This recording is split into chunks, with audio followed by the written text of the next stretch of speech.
अस्सलाम वालेकुम के नावल्स पर आप सबको वेलकम। एक खूबसूरत नावल के साथ हाजिर हैं जिसका नाम है ये मौसम कितना खूबसूरत है। नावल की राइटर हैं राहत जबी। चलें नावल की जानिब बढ़ते हैं। वही जर्द जर्द लकड़ी के दिमक ज़्यादा झूलते हुए कवाड़ इसके सामने थे जिन पर गुजरती बरसातों ने धब्बे से डाल दिए थे, और वही लकड़ी का खटका, बाहर से घुमाओ तो दरवाज़ा अंदर से खुल जाए। अब्बास ने पसीने पसीने होकर बदन से चिमटी शर्ट को कॉलर से थामकर झटका देते हुए बैठक की बंद खिड़की को देखा। पसीने के कई कतरे इसकी गर्दन से फिसलकर पोस्ट पर लकीरें बनाते चले गए। इसने बैग दाएं हाथ में मुंतकिल करते हुए दाएं हाथ से खटका बजाया और कुछ मुतजब्जब सा अंदर दाखिल हो गया। नीम तारीख डेवड़ी में ताज़ा पानी का छिड़काव किया गया था। काली मुर्गी अपने पर फैलाए ज़मीन पर अपना सीना चिपकाए सूंधी सूंधी मिट्टी की खुशबू और ठंडक जज्ब कर रही थी। अजनबी आहट सुनते ही वो चौकन्नी हुई और कटकटाते हुए इर्द गिर्द मिट्टी में चौंचे मारते नन्हे मुन्ने चूज़ों को अपने परों में छुपाने की सही करने लगी। सुख चैन के ऐन नीचे वही चिड़ियों का पिंजरा और माँ जी की चारपाई थी। शी शी शिद नीली पीली सब सुर्ख और स्याह चिड़ियां एकदम उड़कर कोने में लटकती सुख चैन की शाख पर झूलने लगी थीं, जबकि अंडों पर बैठी सफ़ेद तोती ने मिट्टी की छोटी सी हंडिया में मौजूद सुराख से गर्दन निकालकर सर को मिकानकी अंदाज में घुमाया, गोया साहब आवाज़ की तलाश में बाहर निकली थी। नीली चिड़िया फिर से उड़ी और कोने में हिलते छोटे से झूले में झूलने लगी। न जाने क्यों वो बाकी सबसे खफा सी रहती थी, नहीं होने की बिना पर अजनबियत सी महसूस करती थी। सब्ज चिड़िया ने शाख पर उल्टी लटकती पीली चिड़िया के परों से तिनके निकालने शुरू कर दिए थे। सफ़ेद नन्हा सा ऑस्ट्रेलियन तोता उड़ा और मिट्टी की हंडिया पर जा बैठा। इसकी चोंच में बाजरा था और सफ़ेद तोती इसकी चोंच में चोंच फंसाए बाजरा ले रही थी। दो अंडों पर बैठी थी और हंडिया में बनाए घोंसले से बाहर निकलने को तैयार न थी। सफ़ेद तोता बड़ी जिम्मेदारी से इसे खुराक पहुंचाता था। आसमान गर्द आलूद था। शाम के कदम अभी धरती पर जमे ना थे और दरो दीवार से हब्स पसीने की तरह बह निकला था। सुख चैन का पेड़ इस कयामत की गर्मी में अपनी शाखें पिंजरे पर फैलाए कदरे बेजार और रुकताया सा खड़ा था, और इस पर खिले नन्हे मुन्ने सफ़ेद फूल पिंजरे के अंदर और इसके पास बिछी माँ जी की चारपाई के ऊपर और नीचे बिखरे थे, और इनके कोमल वजूद इस कयामत की गर्मी में झुलसते हुए पीले पड़ रहे थे। चारपाई पर माँ जी की सफ़ेद बिल्ली कसलमंदी से टांगे फैलाए खनूदगी में पड़ी थी और बाकी मुर्गियां चारपाई के नीचे महू इस्तराहत थीं। कोने में बने तालाब में दो बतखें अब भी तैर रही थीं। इसने बैग चारपाई के पास रखकर आस्तीन से माथे का पसीना साफ किया। वो अपने लौट आने पर खुश था, मगर अंदर कहीं हल्का सा खौफ हलकोरे ले रहा था। पिंजरे पर कोनी टिकाकर इसने देखा, दोनों कमरों के दरवाजे बंद थे और बरामदे के सतून के साथ लिपटी सुर्ख फूलों से भरी बेल किसी दोशीज़ा के आंचल की तरह एक तरफ को ढलक गई थी। बरामदे और छोटे से सहन में गोया सुर्ख फूलों की बारिश हुई थी, मगर सारे के सारे फूल मुरझाए हुए और पसमर्दा से थे। इसने झुककर मुरझाए हुए फूलों का एक गुच्छा उठाया, तो क्या इन फूलों को अपने आंचल में समेटने वाली अंजू आपा अब यहाँ नहीं रही? इसने फूल तालाब में फेंक दिए। कौन है? वो चौंक कर पलटा, फिर ठिठक सा गया, तज़ब्ज़ब का शिकार हो गया। मैं दो कदम आगे बढ़ा मगर कुछ कह न सका। पुर्ज पर माँ जी के भारी हाथ की जलन ताज़ा हो गई थी। यूं ही मुतज़ब्ज़ब सा खड़ा लब काटने लगा तो बूढ़े झुर्रियों ज़दा हाथ की छाँव में दो बूढ़ी आंखों ने इसे गौर से देखा और दूसरे पल वो खुशी से झिलमिला उठी। अब्बास तुम? और वो अपने यूं पहचान लिए जाने पर मसरूर सा होकर इनके कदमों में झुक गया। कितना बड़ा हो गया है तू इन 6 सालों में। माँ ने दोनों हाथों में इसका चेहरा थाम कर इसकी पेशानी चूमी। इन बूढ़े हाथों का शफकत अमेज लम्स इसे अंदर तक शांत कर गया था। इसने अपने मजबूत हाथ इनके कमज़ोर कंधों पर टिकाकर इनके झुर्रियों ज़दा चेहरे को खोजा। और आप कितना बदल गई हैं माँ जी? बूढ़ी हो गई हूँ ना? हाँ, मैं सोच भी ना सकता था ये 6 साल इतना लंबा अरसा होते हैं। माँ जी की आंखों में एक नाकाबिले फ़हम सा तासुर ठहरा। बच्चे वापसी का रास्ता भूल जाएं तो बेमहर वक्त के हाथों घोंसलों को बिखरना ही होता है। तुम भी तो बिखरे घोंसले के तिनके देखने आए हो। अंजू आपा, इतनी गर्मी में बाहर ही खड़े हो, चलो अंदर आओ। उन्होंने जैसे अब्बास का सवाल सुना ही ना था। अब्बास को भी अपने तपते हुए सर और सुइयों की तरह चुभते पसीने का एहसास हुआ, तो इसने पलटकर बैग उठाया और माँ जी की मोयत में कमरे के अंदर दाखिल हो गया। वही नीम तारीख कमरा। माँ जी ने हाथ बढ़ाकर लाइट और पंखा चला दिया। बैठो अब्बास, मैं तुम्हारे लिए ठंडा शरबत लाती हूँ। अब्बास ने बैग पलंग पर रखा। पलंग पर 6 बरसों के बाद भी वही अंजू आपा की पसंदीदा गुलाबी फूलों वाली सफ़ेद चादर बिछी थी, जिसकी गुलाबी झालर सुर्ख फर्श को छू रही थी। अंजू आपा की अलमारी में किताबों की तादाद भी इतनी ही थी। वही बानो कुदसिया के राजा गिद्ध। कुदरतुल्लाह शहाब की माँ जी और नौशी गिलानी की मोहब्बतें जब शुमार करना इसी एहतमाम के साथ धरी थीं। इसके साथ ही सब्ज चोला और सफ़ेद कुर्ता पहने मिट्टी की गागर सर पर उठाए चूने की बनी पंजाब की जट्टी अपना लंबा परांदा झुलाते हुए अपनी नीम व आंखों से अब्बास को तक रही थी। अब्बास को अच्छी तरह याद था। ये गुड़िया आज से ठीक 10 बरस पहले 5.5 रुपए में ख़रीद कर इसने अंजू आपा को गिफ्ट की थी। निचले खाने में अंजू आपा की कॉलेज की किताबें एक तरतीब से रखी थीं और इसे आखिरी खाने में ख़वातीन के ढेर सारे माहनामे भरे थे और ये सारे माहनामे अब्बास ने माँ जी से छुपा छुपा कर ला कर दिए थे। सब कुछ वैसे का वैसा ही है। अब्बास ने खुद कलामी की, जैसे अभी अंजू आपा कॉलेज से गर्मी गर्मी चिल्लाती हुई आएंगी। इसने धीरे से गुड़िया के रुखसार पर उंगली फेरी। वो यूं ही टुकर टुकर इसे देखती रही। मगर 6 साल का अरसा कम नहीं होता। शायद इनकी शादी हो गई हो, मगर कहाँ, क्या वहीं इसके साथ? लो शरबत पीकर नहा लो, फिर कुछ देर सो जाना, भूख लगी हो तो खाना लाऊं? टिंडे बनाए हैं मैंने, कहो तो साथ कैरी की चटनी बना देती हूँ। खरबूजे तो आए थे पर मैंने आस पड़ोस में बांट दिए। यहाँ कौन है खाने वाला? नहीं, भूख नहीं है मुझे। इसने शरबत का ग्लास मुंह से लगाया। माँ जी सामने कुर्सी पर बैठ गई। जग अभी तक इनके हाथ में था। क्या नौकरी लग गई है तेरी? माँ जी ने शायद इसके चेहरे पर खुशहाली के असरात देख लिए थे। जी वापडा में मुलाजिम हूँ। इसने गिलास खाली किया। माशाल्लाह। माँ जी ने दूसरी बार गिलास भरा और इश्तियाक से पूछा, शादी कर ली है? कौन करवाता? माँ जी ने हैरत से इसे देखा, फिर यूं ही सर हिलाने लगी। अब्बास ने गिलास खाली करके इनकी तरफ बढ़ाया। और दूं? नहीं, बस अब नहाऊंगा। हाँ, मैंने पानी भर दिया है। आपने क्यों तकलीफ़ की? मैं खुद ही भर लाता। अब तो पानी वाली मोटर लग गई है घर में, माँ जी ने मुस्कुराते हुए बताया और जग गिलास उठाकर खड़ी हो गई। अब्बास ने बैग खोलकर शलवार कमीज़ निकाली और नहाने घुस गया और ठंडे पानी की धार के साथ इसकी सोचों के धारे भी बस एक सिम बहते रहे। अंजू आपा कहाँ गई हैं? अगर इनकी शादी हो गई है तो किसके साथ? नहाकर तौलिए से सर रगड़ता हुआ वो बाहर निकला तो माँ जी चिड़ियों को बाजार डाल रही थीं। वही सफ़ेद नील दिया हुआ मलमल का पुराना दुपट्टा। मैं पिंजरा साफ़ कर दूँ माँ जी? बेसाख्ता अब्बास के मुंह से फिसला और तब ही माँ जी की आंख से फिसलता बूढ़ा आंसू इन 6 सालों पर नोहा कना होता हुआ इनके मलमल के दुपट्टे पर धब्बा सा डाल गया। अब्बा जी कहाँ हैं? अब्बास ने घबराकर सवाल किया। खेतों तक गए हैं, शाम को आएंगे। तुम अब आराम करो, शाम को बातें करेंगे। और वो चाहते हुए भी इनसे अंजू आपा के बारे में कोई सवाल ना कर पाया था। तभी तौलिया पिंजरे पर फैलाकर कमरे में आ गया। गर्द आलूद आसमान से बेरंग सी शाम बड़ी बेजारी से धरती पर उतरी थी और जलती भूनती ज़मीन ने जैसे सुख का सांस लिया था। फलक के किनारे सुर्खी माइल जर्द रंग में डूब गए थे। आंधी आएगी। माँ जी ने फलक के गर्द आलूद रंगों को देखकर कयास किया और जल्दी जल्दी चूल्हे में लकड़ियां झोंकने लगीं। कमरे में तारीकी बढ़ गई थी। अब्बास की आंख खुली तो पूरा जिस्म पसीने में डूबा था। पंखे की हवा जैसे आग बरसा रही थी। उफ, ये मुसीबत गर्मी। वो झुंझलाकर उठ बैठा। गर्मियों में सोने के बाद उठने की कैफियत इसे जहर लगती थी। तब यूं लगता था जैसे गर्मी बाहर से नहीं अंदर से वजूद को झुलसा रही हो। वो एक झटके से खड़ा हुआ, तब ही एहसास हुआ वो कहाँ पर है और इसके साथ ही फिर वही सवाल दिमाग के किसी कोने में कलबलाने लगा, अंजू आपा कहाँ होंगी? फिर वो सर झटक कर बाहर निकल आया। हवा रुकी रुकी सी थी और फिजा गदली सी।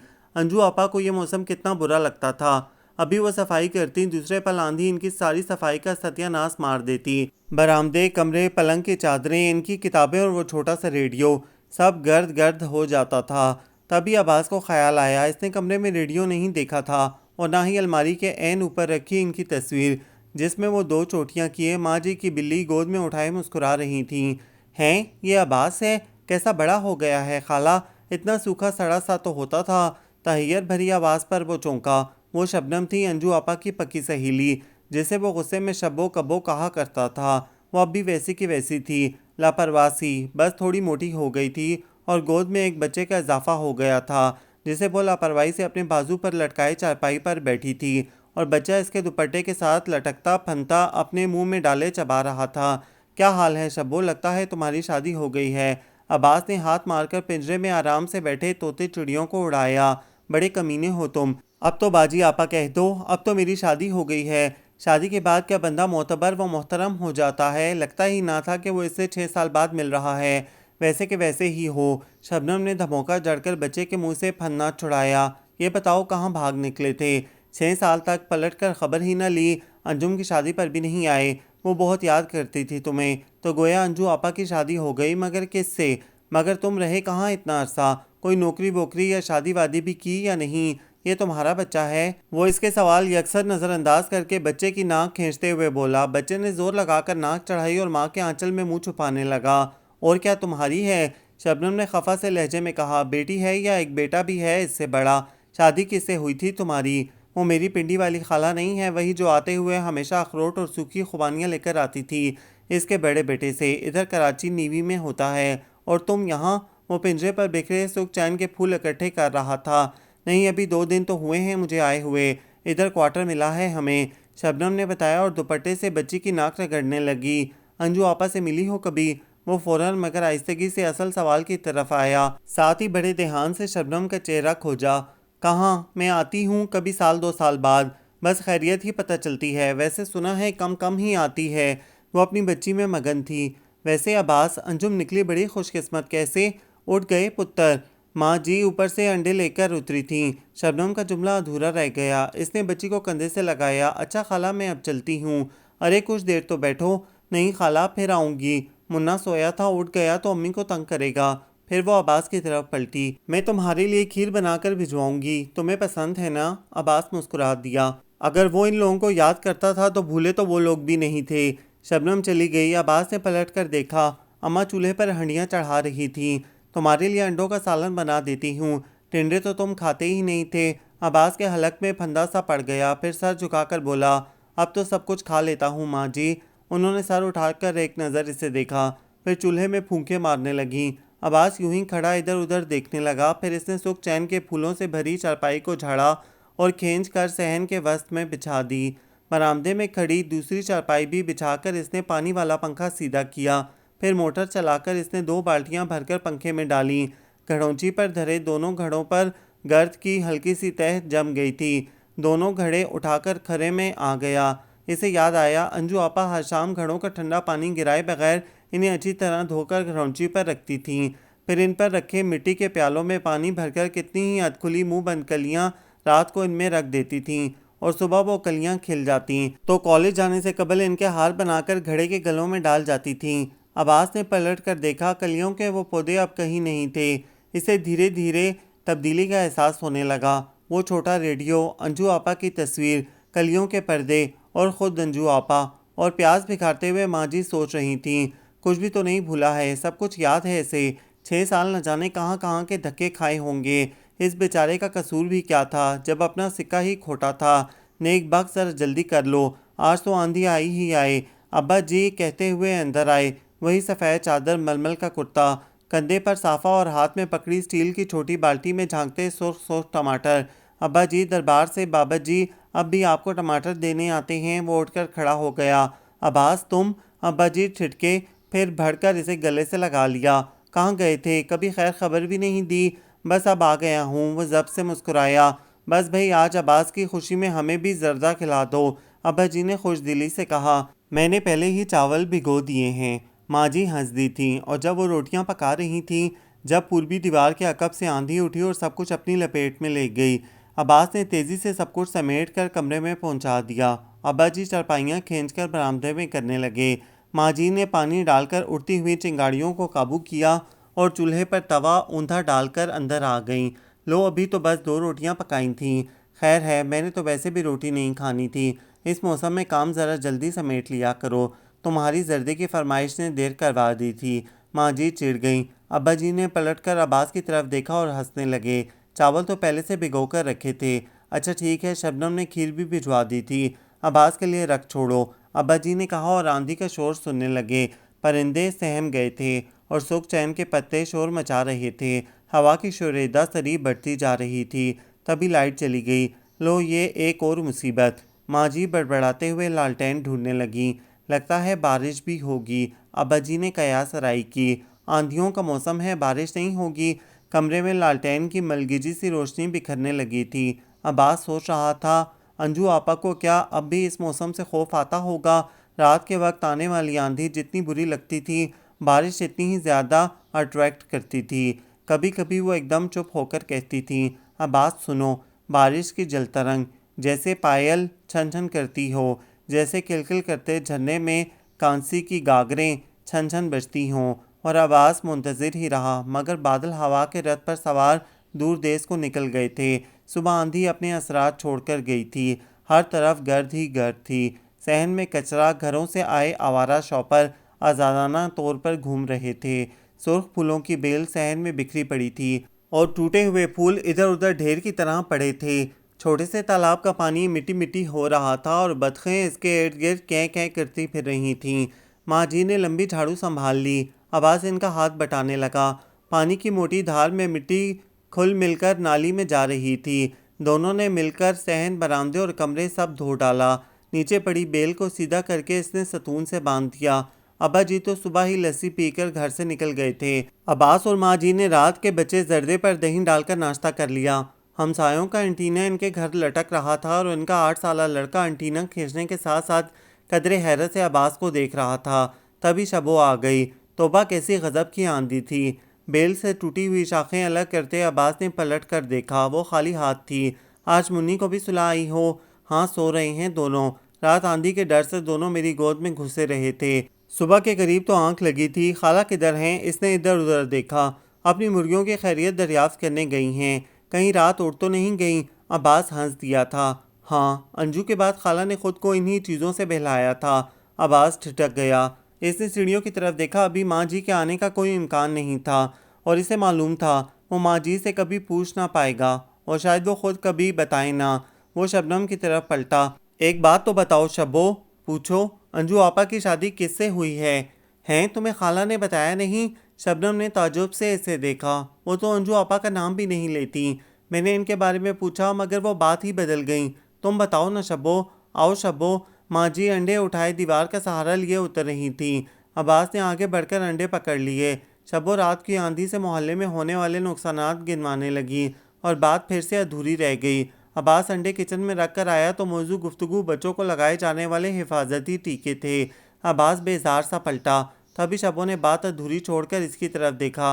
अब्बास, तुम कितने दिन रहोगे यहाँ? तुम कहो तो आज ही चला जाऊं? वो मुस्कुराया। लो, मुझे क्या तकलीफ है? मैं तो यूं ही पूछ रही थी। शब्बो ने मुंह बनाया। इससे पहले कहाँ रहते थे? आजकल तो यहीं होता हूँ। रेलवे रोड के पास एक छोटा सा मकान किराए पर लिया है। दफ्तर से कुछ दिनों की छुट्टियाँ लेकर आया हूँ। इसने तफसील बताई। कोई ज़रूरत नहीं तुम्हें अब वापस जाने की। मैंने तो हमेशा तुम्हें अपना बेटा समझा है।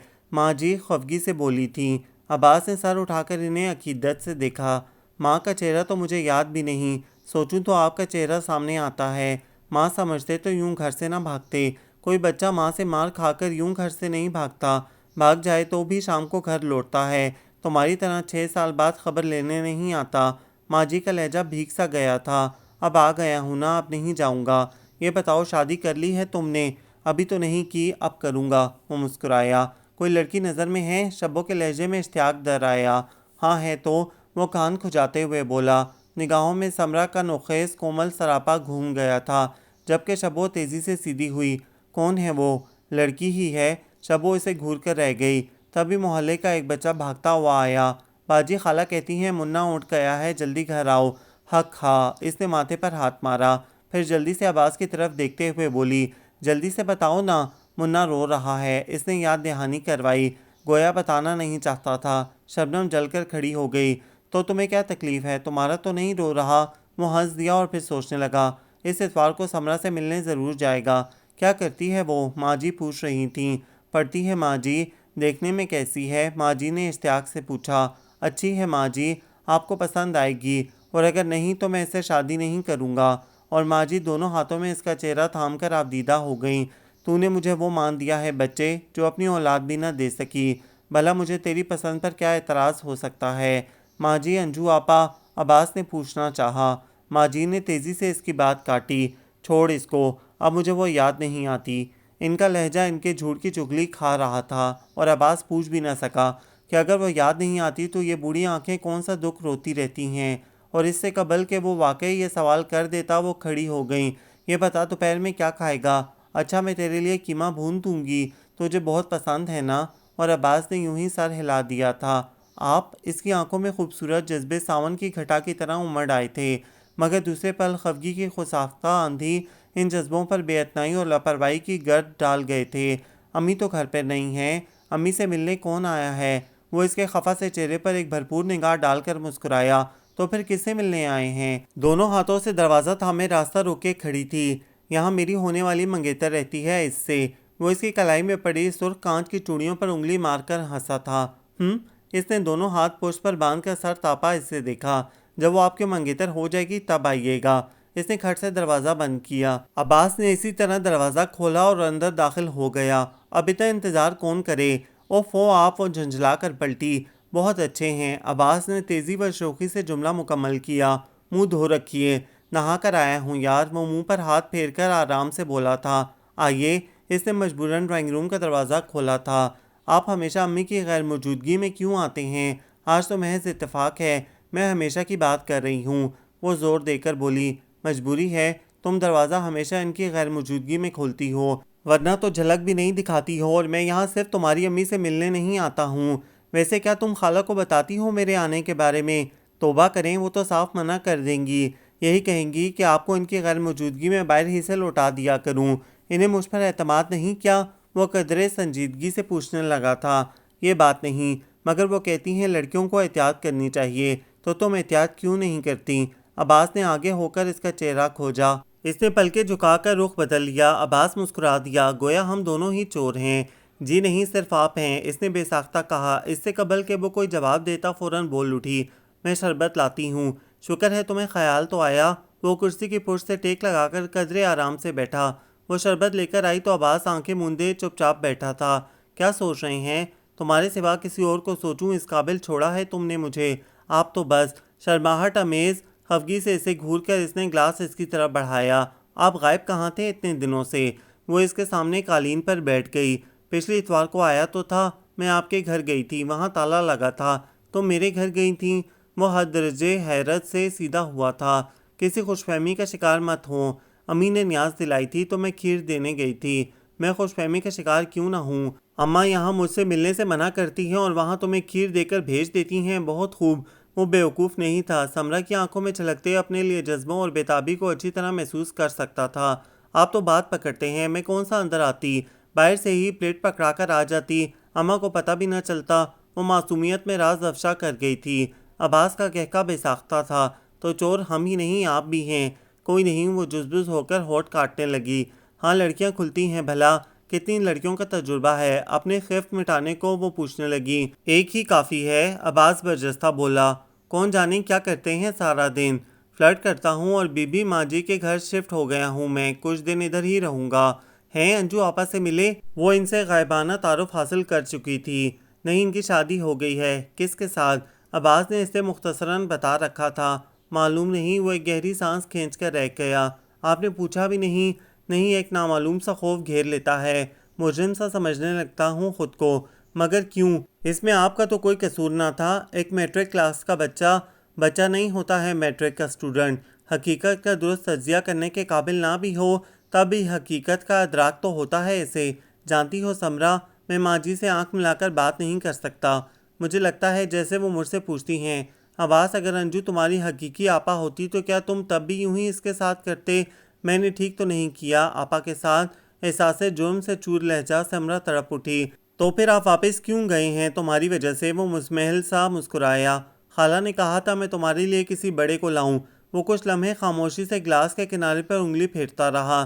फिर एकदम झुककर इसकी आंखों में झांकते हुए पूछने लगा, तुम जानती हो मैं कौन हूँ? आप? समरा की आंखों का रंग गहरा हुआ। आप अब्बास हो। इससे अगले अल्फाज अहमरी लबों में थरथरा कर रह गए और एक मध्यम मगर शर्मिगी मुस्कान ने इनका अहाता कर लिया था। वो कुछ लम्हे इसके थरथराते लबों पर मचलती मुस्कान को देखे गया, फिर बड़ी अजियत से मुस्कुरा दिया। हाँ, मैं अब्बास हूँ, जिसका बाप साधु और सौदाई था, और इतना सौदाई था कि अपनी बीवी से चुपचाप मार खा लिया करता था। ये ट्रंक और पेटियां होती हैं वो बनाता था। इधर गांव में इसकी अपनी दुकान थी। मर गया तो रिश्तेदारों ने मिल बांट कर खा ली। और इसकी बीवी? वो इस तेजिया अंदाज में हंसा। वो अपने 2 माह के बच्चे को छोड़कर भाग गई। सचमुच झूठ नहीं बोल रहा हूँ। समरा की आंखों में उतरता तहियर और हर दर्जे बेयकीनी देखकर वो बोला था, तुमने अखबार में खबर पढ़ी होगी अक्सर। 5 बच्चों की माँ अपने आशना के साथ फरार। बहुत चटपटी खबर होती है और चटखारे लेकर पड़ी जाती है। वो अपने नाखूनों से जख्मों पर आए खुरन खुरच रहा था। रगों में दौड़ते खून की जगह अजियत सी बहने लगी थी। आज़ा में अजीब तनाव सा था और समरा मुंह पर हाथ रखे फटी फटी निगाहों से इसे देख रही थी। वो मुझे भी यूं ही छोड़कर भाग गई थी अपने किसी। इसने गले में अटकी किसी चीज़ को हलक से नीचे उतारा। मगर समरा, ये किस कदर अजियतनाक और शर्मनाक है। अजियतनाक भी मेरे लिए और शर्मनाक भी कि मेरा बाप तो फिर भी बैठा पेटियां और ट्रंक बनाता रहा था। ना इसने गैरत में इसको कत्ल किया और ना शर्म से खुद डूब मरा। प्लीज़ अब्बास बस करें। तुम्हें मालूम हुआ मैं कौन हूँ? आप। समरा भीगी पलकों से मुस्कुराई। आप अब्बास हैं, सिर्फ और सिर्फ मेरे अब्बास। वो उठकर इसके पास आ बैठा, इसका हाथ अपने हाथों में लेकर मुस्कुराया। तुमने तो मुझे मेरे होने का यकीन दिला दिया है। कैसे उतारूंगा ये एहसान? एहसान नहीं है, ये वादा है, और आपकी मोहब्बत का एतराफ़ भी। समरा के होठों पर पुरएतमाद सी मुस्कुराहट चमकने लगी थी। जब वो इस घर में आया था तो यही मौसम था। हाड़ की चलचलाती हुई धूप, गर्द गर्द आसमान, गदली मैली सी फिजा, पिछली दीवार के अकब से उठती आंधी और बुझी बुझी सी शाम जो धरती पर उतरते उतरते ठिठक सी गई थी, जैसे सोच रही हो कौन इस चलचलाती व झुलसती हुई कायनात पर कदम धरे। एक ही जगह ठहरा सपहर का वक्त, धूप थी कि ढलने में ही ना आती थी। इसने खुले दरवाजे से अंदर झांका। गोल्डन मुर्गी अपने रंग बिरंगे नन्हे मुन्ने बच्चों को लिए घूम रही थी। वो लपक कर अंदर आया और पीला रुई के गाले जैसा चूजा पकड़ लिया। मुर्गी ने जैसे आसमान सर पर उठा लिया था। माजी पिंजरा साफ कर रही थी। ए है, कौन हो तुम? छोड़ो चूजा। माजी की गजबनाक आवाज़ पर बगैर खौफजदा हुए इसने चूजा छोड़ा और उनके पास आ गया। मैं ये तोते देख लूं? बड़ी बेखौफी से जाली में से उंगलियां गुजार कर वो तोते को छेड़ने की सही करने लगा था। रहने दो, उठ जाएंगे, माजी ने सख्ती से डांटा। अच्छा, फिर मैं पिंजरा साफ कर दूं? नाक में उंगली चलाते हुए फिर से पूछा। माजी ने पलट कर इसे देखा। यही कोई 7 साल का था। नीचे के 3 दांत टूटे हुए, काली शलवार पर फटी पुरानी सफ़ेद कमीज जो कभी सफ़ेद होगी, कॉलर उधड़ा हुआ, बाल उजड़े रूखे और बिखरे हुए, गहरी सांवली रंगत, मट्टी में लुथड़े मासूम गोल चेहरे पर गहरी चमकती हुई बड़ी बड़ी आंखें, गहरी सांवली रंगत। पर मैं बदले में रोटी खाऊंगा। इनको एक टेक देखते हुए पाया तो फौरन हाथ उठाकर बोला, भूख लगी है? माजी की हमदर्द फितरत जागी। इसने ज़ोर ज़ोर से सर हिलाया। और मैं तुम्हें वैसे ही रोटी दे देती हूँ, घी वाली लूँगा। वो इसके इस्तेहकाना लहजे पर मुस्कुरा दी। अच्छा, घी वाली ले लेना। वो वहीं सुखचैन के नीचे सफ़ेद फूलों से भरी चारपाई पर टांगें लटकाकर बैठ गया। सालन नहीं था। माजी ने रोटी पर अचार रखा और प्याली में शक्कर डालकर ले आई। वो जैसे नदीदों की तरह झपटा था। किसी डेरे वाले की औलाद हो, कम से कम इसका हुलिया तो यही कहता था। पीछे ग्राउंड में खाना बदोश आ बैठे थे। हर रोज़ इनके बच्चे मांगने चले आते। कौन सी डेरे वाली? बड़ा सा निवाला निकलते हुए वो पूछने लगा। तुम्हारा बाप क्या करता है? मर गया, बड़े आराम से बताया गया था। और माँ? वो तो भाग गई किसी के साथ। वही लहजा व अंदाज। वो हक्का बक्का रह गई, फिर सर पर हाथ मारकर बोली, अरे कहीं तुम पेटियों वाले अकरम के लड़के तो नहीं हो? इसने जज्बात में सर हिला दिया। माजी दिल ही दिल में इसकी माँ को कोसने लगी। वो किस्सा तो बड़ा मशहूर हुआ था। कैसी बेदर्द माँ थी। माजी के कोसों को बढ़ती हुई हवा ने रोका था। रोटी खाकर घर दौड़ जाओ, आंधी आने वाली है। खुद वो अंदर चली गई। इसने रोटी खाकर चंगेर वहीं चारपाई पर ऊंधी मारी और खुद इधर उधर देखने लगा। एकदम से गर्द का तूफान उठा था। मुर्गी इस कोफ्त को महसूस करके अपने बच्चों को परों के नीचे समेटने लगी। हैं तुम अभी तक यहीं खड़े हो? तो मैं कहाँ जाऊँ, इतनी तो आंधी है। मिट्टी से बचने के लिए वो दोनों हाथ आंखों पर रखकर बोला, इधर अंदर चले जाओ, वहाँ सामने। खुद वो चूज़ों को पकड़ पकड़ कर डब्बे में बंद करने लगी। वो भागकर अंदर चला गया। नीम तारीख कमरे में एक ही पलंग था जिस पर कोई लड़की बड़ी गहरी नींद में थी। गुलाबी माइल सफ़ेद पाँव एक दूसरे पर रखे थे। एक बाजू आंखों पर और दूसरा सीने पर पड़ा था। वो कुछ लम्हे इधर उधर देखता रहा, फिर पलंग के नीचे घुस गया।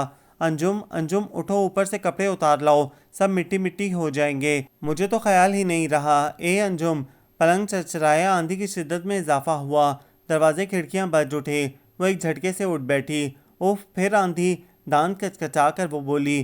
फिर याद आया कि वो अपना यूनिफॉर्म ऊपर डाल आई थी, तभी नंगे पाँव ऊपर भागी थी। सारे कपड़े लाकर पलंग पर ढेर कर दिए। अब ये रहे हैं पहनने के काबिल, सब मिट्टी मिट्टी हो गए। आप मुझे पहले उठा देती। यूनिफॉर्म की कमीज झटकते हुए वो बोली थी। माँ जी इसके पीछे ही अंदर दाखिल हुई थी। इर्द गिर्द देखकर बोली, वो कहाँ गया? कौन? अंजुम कसलमंदी से पलंग पर बैठी। वही एक लड़का था, इधर अंदर आया था। लड़का अंदर आया था। अंजुम उछल पड़ी। अरे छोटा सा बच्चा था। माजी झुंझलाई। मैं तो इधर हूँ। पलंग के नीचे से शतुरमुर्ग की तरह गर्दन निकालकर वो बोला था, सर यूं पसीने में भीगा हुआ जैसे अभी अभी पानी में डुबकी लगाई हो। ए लो, तुम नीचे क्या कर रहे थे? तो कहाँ लेटता, मुझे नींद आ रही है। अच्छा नींद आ रही है तो अपने घर जाकर सो।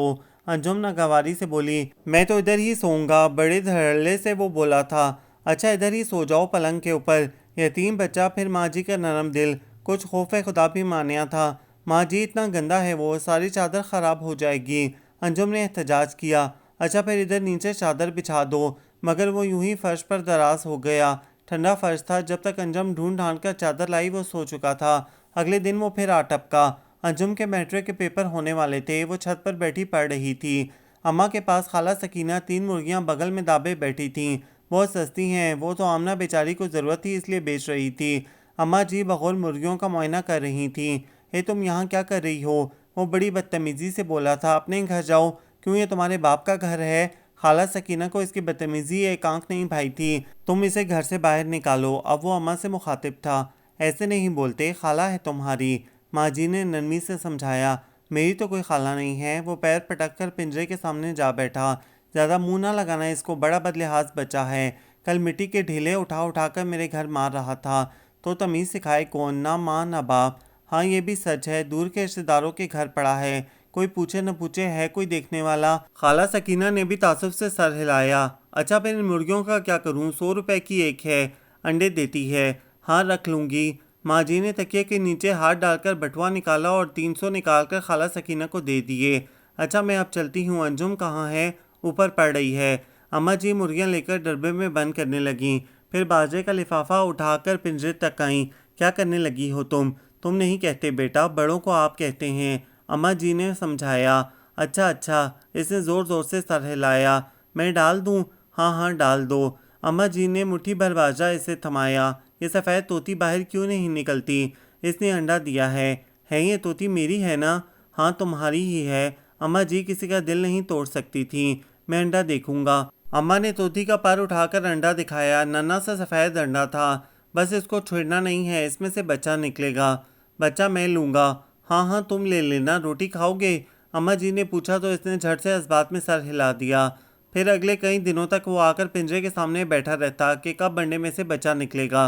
उफ, ये घर है या चिड़ियाघर? बतखों के तालाब में पानी भरते हुए अंजुम बुरी तरह झुंझलाई थी। हाँ भाई, तुम्हारी अम्मा के शौक भी निराले हैं। इनका बस चले तो दुनिया भर के लावारिस जानवरों को इस घर में इकट्ठा कर लें। शबो हंसने लगी। अम्मा की मजबूरी थी कि अंजुम के स्कूल जाने के बाद वो सारा दिन फारिग होती थीं। 3 अफराद का काम ही कितना होता था और इन्हें फारिग रहने की आदत नहीं थी। अंजुम को इनकी बेवजह की मसरूफियत बहुत खुलती। कभी परिंदों का पिंजरा साफ हो रहा है, कभी बतखों का तालाब, कभी कड़क मुर्गियों के नीचे रखने के लिए सारे मोहल्ले से अंडे इकट्ठे किए जा रहे हैं। अंजुम को मुर्गियों से खुदा वास्ते का बैर था। इसने कितने शौक से फूलों के पौधे लगाए थे, सब के सब इन खबीस मुर्गियों ने उजाड़ दिए। अब खाली गमले एक कोने में ढेर इसका मुंह चढ़ाते थे। बस ये सुर्ख फूलों की बेल थी जो बड़ी मेहनतों और कड़ी निगरानी के बाद परवान चढ़ी थी। एक दिन सफ़ेद बिल्ला न जाने कहाँ से निकल आया।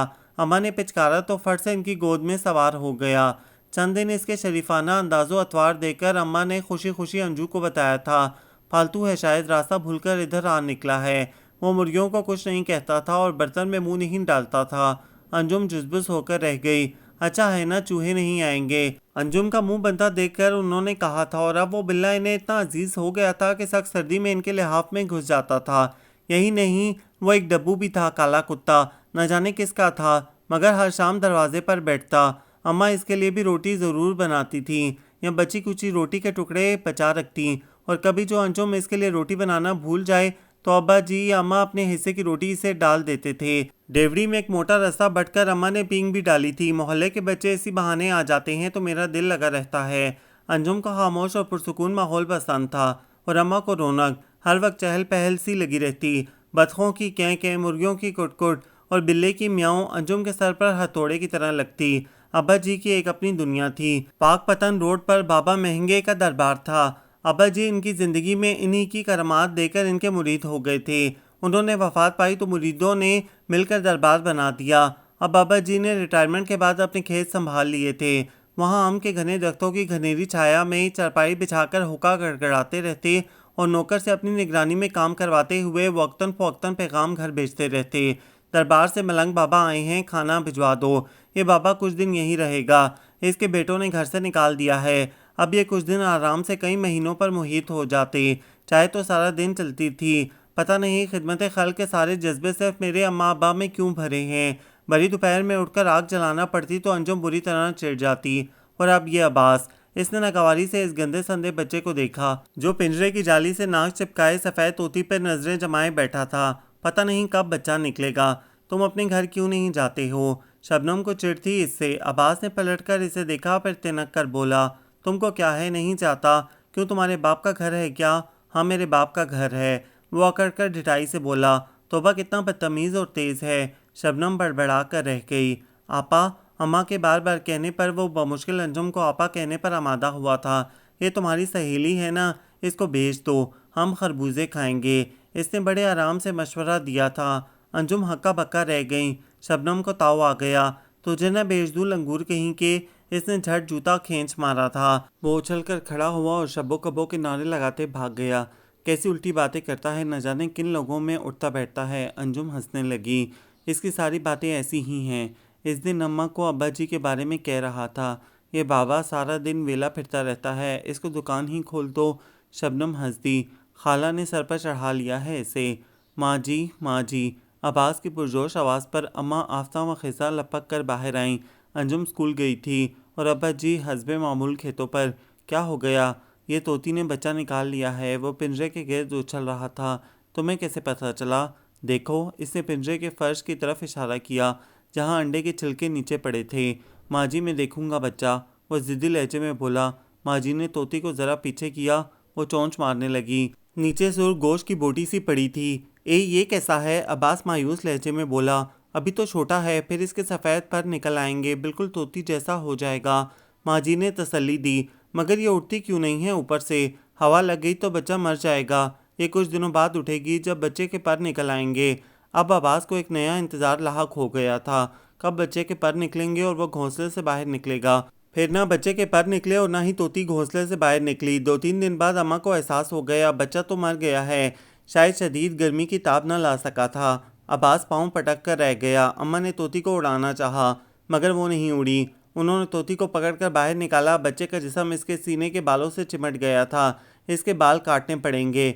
अब्बास भागकर कैंची ले आया। तोती फड़फड़ा रही थी जैसे बच्चे को किसी सूरत अलग न करना चाहती हो। अम्मा ने बाल काटकर बच्चा अलग करके तोती को पिंजरे में छोड़ दिया।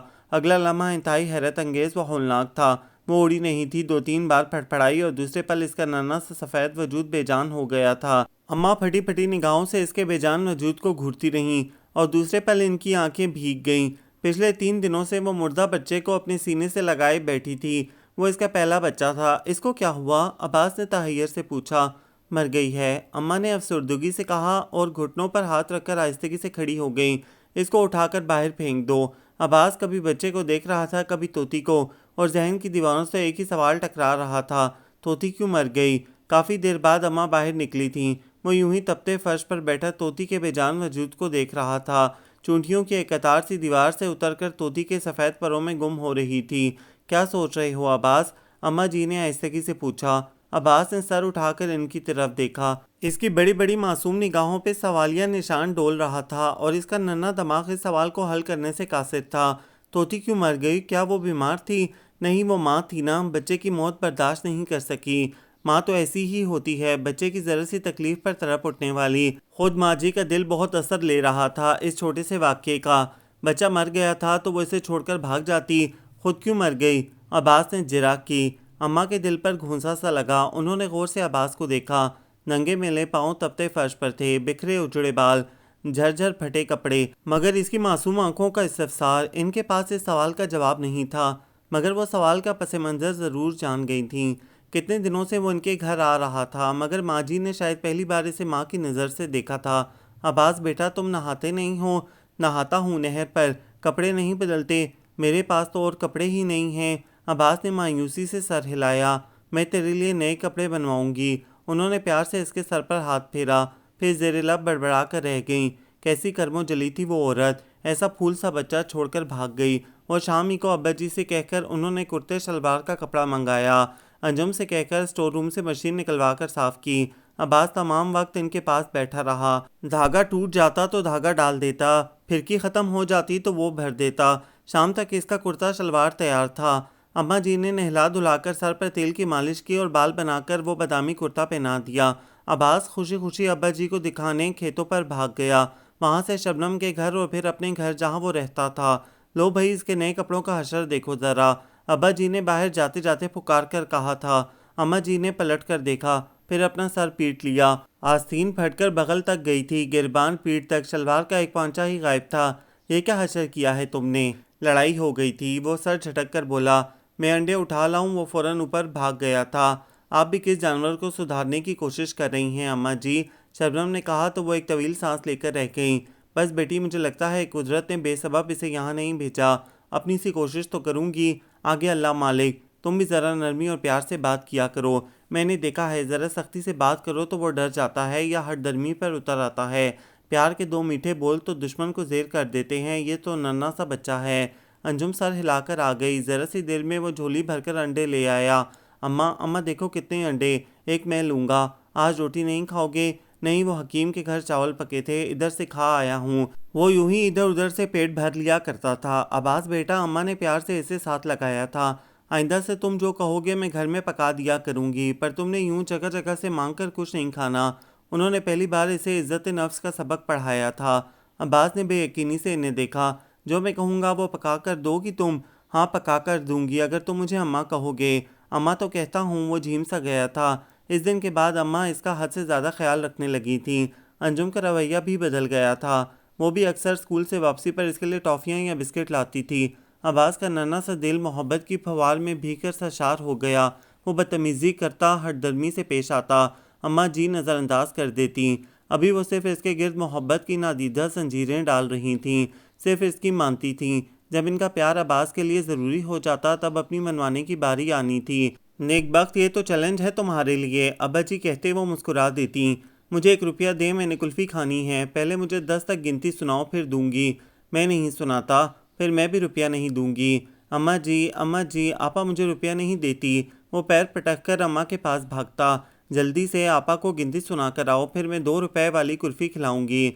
अम्मा के कहने पर बादल नख्वास्ता और कुछ कुल्फ़ी के लालच में गिनती सुना जाता। अम्मा की बेलौस मोहब्बत और अंजू आपा की दोस्ती में वो धीरे धीरे सुलझता जा रहा था। अब तो सुबह अजान के वक्त इनके घर आता और रात ढले बमुश्किल घर जाता था। इस दिन तो हद हो गई। वो अंजू आपा के पलंग के नीचे घुस गया। अब्बा जी के डरावे, अम्मा के लाड प्यार और अंजू आपा के वादों के बावजूद वो वहाँ से निकलने पर आमादा नहीं हुआ था। एक रट थी कि वो घर नहीं जाए। अब्बा जी ने डांटा तो रोने लगा। तब अम्मा जी की ममता ने जोश मारा। बस बस ठीक है, वो कौन सा इसके सगे हैं, नहीं जाता तो ना जाए। 2 दिन वो वहाँ रहा मगर कोई पूछने नहीं आया। तब अम्मा ने इसे कलेजे से लगा लिया। बेटे की महरूमी एकदम उभर आई थी इनके दिल में, और इस महरूमी की तस्कीन अब्बास की सूरत में होने लगी थी। वो इसका अंजुम की तरह ही ख्याल रखती। पहले बहला फुसला कर और मुख्तलिफ लालच देकर इसने पहला कायदा ख़त्म किया था, फिर खुद ब खुद दिलचस्पी पैदा हो गई थी तो अंजू आपा से खुद ब खुद पढ़ने लगा। चंद माह में इसने तीसरी क्लास का कोर्स भी ख़त्म कर लिया था तो अब्बा ने इसे मोहल्ले के स्कूल में दाखिल करवा दिया। वो खुद भी गोया अम्मा का साया बन गया था, भूल ही गया कि वो कौन है और कहाँ से आया है। फिर किसी ने पलट कर खबर ही न ली, गोया इसकी बदतमीज़ी से जान छूटी थी। मुफ्त का बोझ सर से उतर गया था। अम्मा जी अब्बा जी से डरती भी थी। उन्होंने धीरे धीरे अब्बास को काम की आदत डाली थी। अब्बा जी घर आते वो भागकर नहाने के लिए पानी भर देता, चारपाइयाँ खींचकर सैन में बिछा देता, इनके हुक्के में पानी डाल देता, वक्त बे वक्त इनको खेतों पर चाय पानी पहुंचा देता तो रहे सही एतराज़ भी ख़त्म हो गए। अब्बा जी खुश होते तो इसे साथ लेकर दुकान पर चले जाते, कभी ठंडी बोतल पिला देते, कभी कुल्फ़ी खिला देते। अम्मा के तो कलेजे की ठंडक बन गया था वो। दुकान से सौदा सल्फ ला देता, परिंदों का पिंजरा साफ कर देता, कड़क मुर्गी के लिए पूरे मोहल्ले से घूम फिर कर अंडे इकट्ठे करता, कभी आग जला देता, कभी ऊपर से लकड़ियाँ ला देता। अम्मा भी इसकी फरमाइश पर कभी सेवियाँ उबाल देती तो कभी देसी अंडों का हलवा बना देती। और ये वो चीज़ें थीं जिनके लिए वो तरसा करता था और माएँ इससे छुपा छुपा कर अपने बच्चों को दिया करती थीं। और चंद सालों में अंजू आपा की वो राजदार सहेली बन गया था।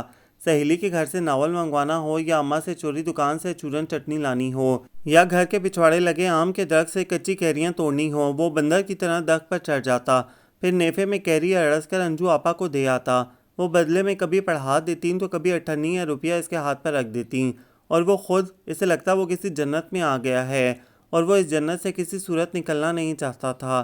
तभी अच्छा बच्चा बनने की चाह में हर किसी की बात मानता चला गया और यूं ही चुपके से कई साल दरमियान से खिसक गए।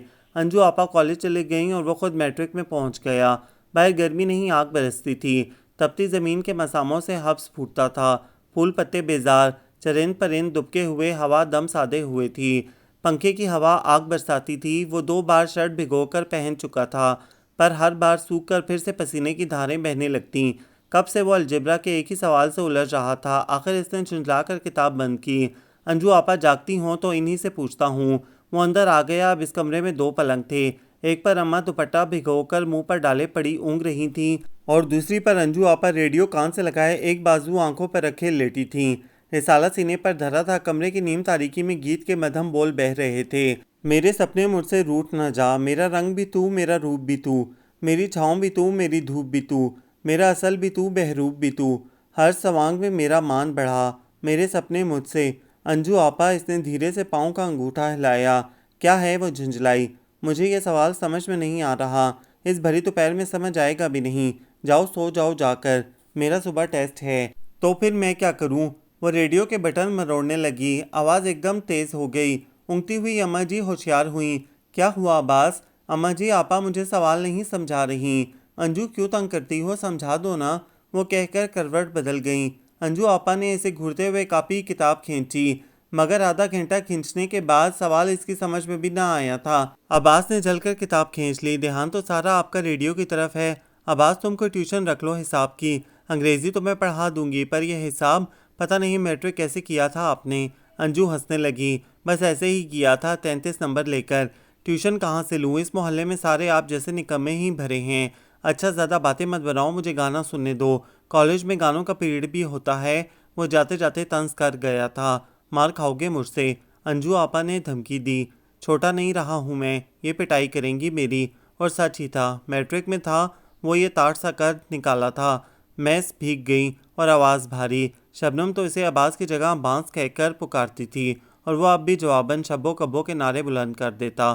शाम को अंजुम बैठक साफ करने आई, जो कि अब अब्बास के तसरफ में थी। कभी वो खुद साफ कर लेता, कभी अंजुम कर देती। वो पलंग पर ऊंधा पड़ा सो रहा था।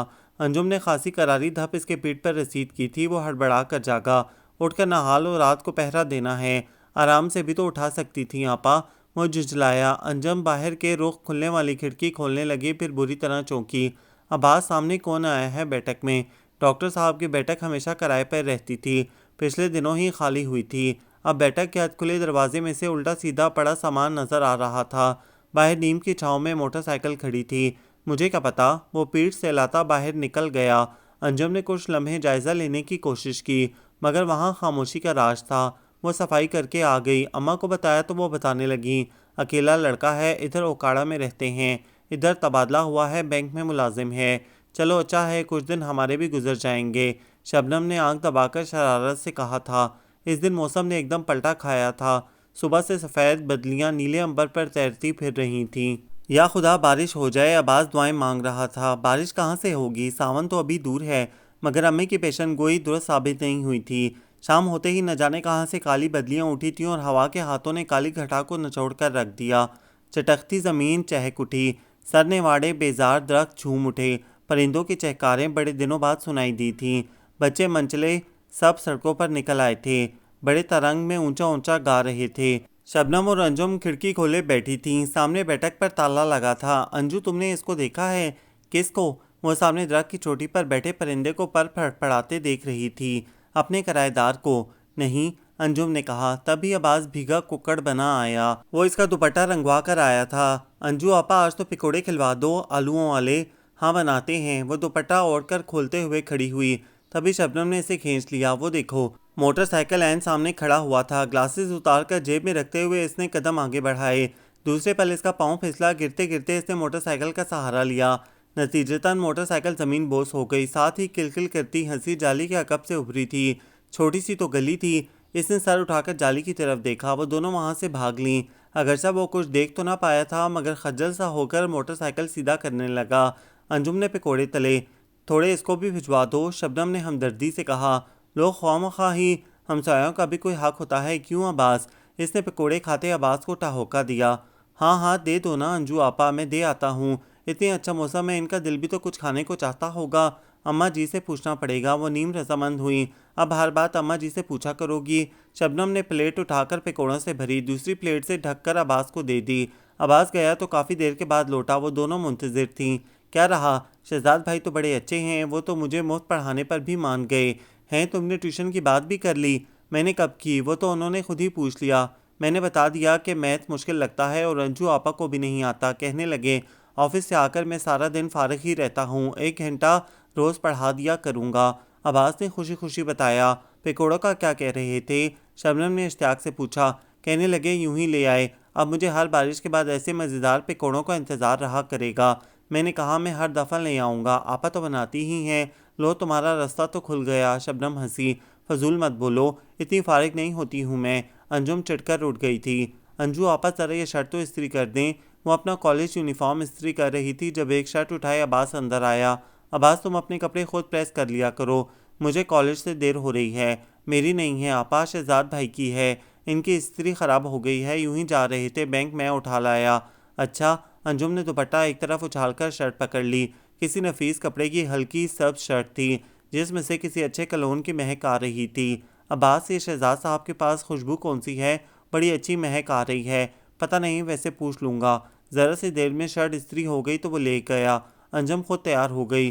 अंजू तांगा आ गया है। बाहर गली में घोड़े के टापों की आवाज़ सुनकर अम्मा ने पुकारा। वो दुपट्टा ओढ़ती बैग उठाकर बाहर निकली।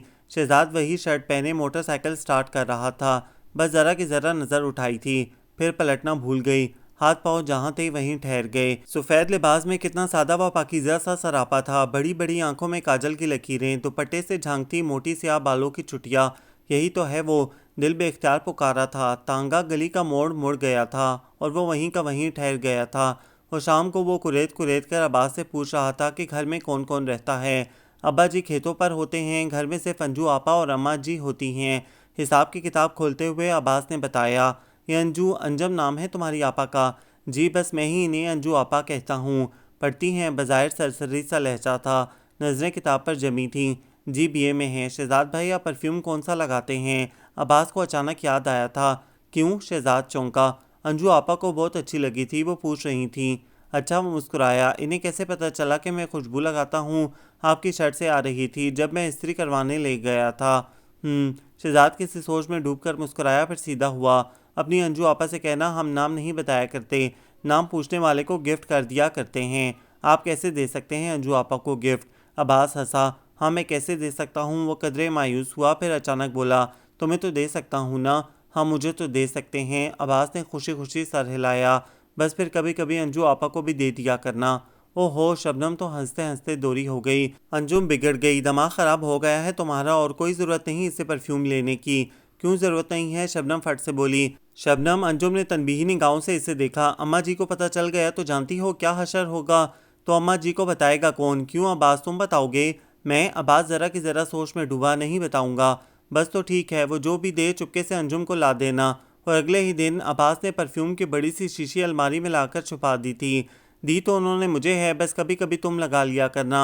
अब्बास ने कहा तो शब्बो मुंह पर हाथ रखकर खी करने लगी। कितना भोला है यह, वरना इस उम्र में तो लड़के कान कुतरते हैं। और अगले दिन ना चाहते हुए भी अंजुम ने वो ज़रा सी खुशबू खुद पर छिड़की। वही महक इसके इर्द गिर्द फैल गई। ये खुशबू नहीं है अंजुम, एक इशारा है, एक मबहम सा पैगाम। लोग ख्वामखा ही इसने खुद को झुटला दिया था। इसके बाद जाली के अकब में इसने पहली बार शहजाद का जायज़ा लिया था। वो अच्छा खासा खूबरू नौजवान था। खिलती हुई रंगत, स्याह बाल सलीके से बने हुए, कद काट भी ठीक ठाक था। अंदर जाते हुए इसने एकदम पलटकर खिड़की की तरफ देखा। अंजुम के जिस्म का सारा खून इसके चेहरे पर आ गया। दिल अलग धड़क धड़क कर पागल हो गया था। यूं लगा जैसे इसने देख लिया हो। हालांकि बाहर के सिम से अंदर कुछ भी नजर न आता था, मगर वो सरपट वहां से भागी। क्या हुआ? अम्मा ने बेहद हैरत से इसे देखा। छिपकली अम्मा, वहां में सफाई। अथल पथल होते सांस को संभाल कर वो गड़बड़ाई। तोबा है, 1-2 इंच की छिपकली से इतना डरती हो तुम? अम्मा ने डांटा। वो चुप पिंजरे पर उंगली फेरती रही। कहीं इसने मुझे देख तो नहीं लिया? पागल हो, बाहर से क्या नजर आता है जो तुम्हें देखेगा? खुद को सर्जिश करके वो कमरे में चली गई। अगले कई दिन वो दोनों ने एक दूसरे को देखा, रोज सुबह कॉलेज जाते हुए। 1-2 बार छत पर और बैठक की सफाई तो वो रोजाना ही करती थी। एन इसकी वापसी के वक्त। मैं ऐसा क्यों करती हूँ? कभी कभी वो तहैयर से सोचती। वो अच्छा है ना, इसलिए अच्छा लगता है। अब्बास भी तो इतनी तारीफ़ें करता है इसकी। वो ख़ुद को यूं ही बहलाया करती थी। दिल में एक नन्हा सा जुगनू रास्ता भूल कर आ बैठा था। कभी जलता कभी बुझता। वो अभी इस जलने बुझने की कैफियत से बेखबर थी। लो खा लो, अम्मा जी दवा लेने गई हैं, फिर वो भी खानी है। क्या है? अब्बास ने कसलमंदी से करवट बदली। गुज़िश्ता 3 दिनों से वो बुखार में फनक रहा था। सागुदाना है। मुझे नहीं खाना। नहीं, तुम जाकर मज़ीद क्रिकेट खेलो, इस जलती ज़मीन पर तपते आसमान के नीचे। तुम तो बस मेरी क्रिकेट के पीछे पड़ी रहा करो। वह जलकर बोला। हाँ तो किस अहमक ने मशवरा दिया था अम्मा जी से चोरी भरी दोपहर में खेलने के लिए जाओ? अंजुम ने इसके बिखरे बाल समेटे। अब 3 दिन से बिस्तर पर पड़े हो, सच बिल्कुल भी अच्छे नहीं लगते। तभी दरवाज़ा खटका। इस वक्त कौन आ गया? सागुदाना का प्याला टेबल पर रखकर वो बड़बड़ाई। अम्मा जी दवा लेने गई थी, सो इसे ही दरवाजे तक आना पड़ा। जी एक लम्हे को वो पलक झपकना भूल गई, फिर तेज़ी से दरवाजे की ओट में हो गई। महज वो हाथ सामने था जिससे इसने दरवाज़ा थाम रखा था, बगैर नेल पॉलिश के गुलाबी नाखनों वाला सफ़ेद मोमी हाथ। मैं अब्बास का पूछने आया था, तवक्का नहीं थी कि वो दरवाज़ा खोलने आएगी। अब्बास को तो बुखार है। मुतरन्नम लहजा, खनकती मगर झिझकती आवाज़ दरवाजे की ओर से उभरी थी। वो शायद इसीलिए ही ट्यूशन पर नहीं आया। अब कैसा है? अभी भी बुखार है, मैं देख लूँ इसको? जवाबन ज़रा सी खामोशी छाई। वो अम्मा तो घर पर नहीं है। मैंने कौन सा अम्मा को देखना है? गोया आप ये कहना चाहती हैं कि मैं चला जाऊं? वो मायूस हुआ। नहीं, एकदम अकल का दामन हाथ से छूटा, फिर बर्वक्त संभल गई। जी आप फिर आ जाइएगा, इसने मध्यम से लहजे में कहा। शहजाद बेटा कुछ चाहिए? अम्मा जी बर्वक्त आई थीं। नहीं, मैं आवाज़ को पूछने आया था, अंदर आ जाओ। अंजुम ने दरवाज़ा खोला। वो अम्मा जी के पीछे अंदर दाखिल हुआ। एक सरसरी मगर भरपूर निगाह इसके चेहरे पर डाली, फिर आगे बढ़ गया। वो किचन की तरफ भागी। अंजुम बेटा शरबत बना लाओ। पता नहीं वो क्यों इतना घबरा रही थी। शरबत की बोतल हाथ से गिरते गिरते बची। चीनी का डब्बा उलट गया।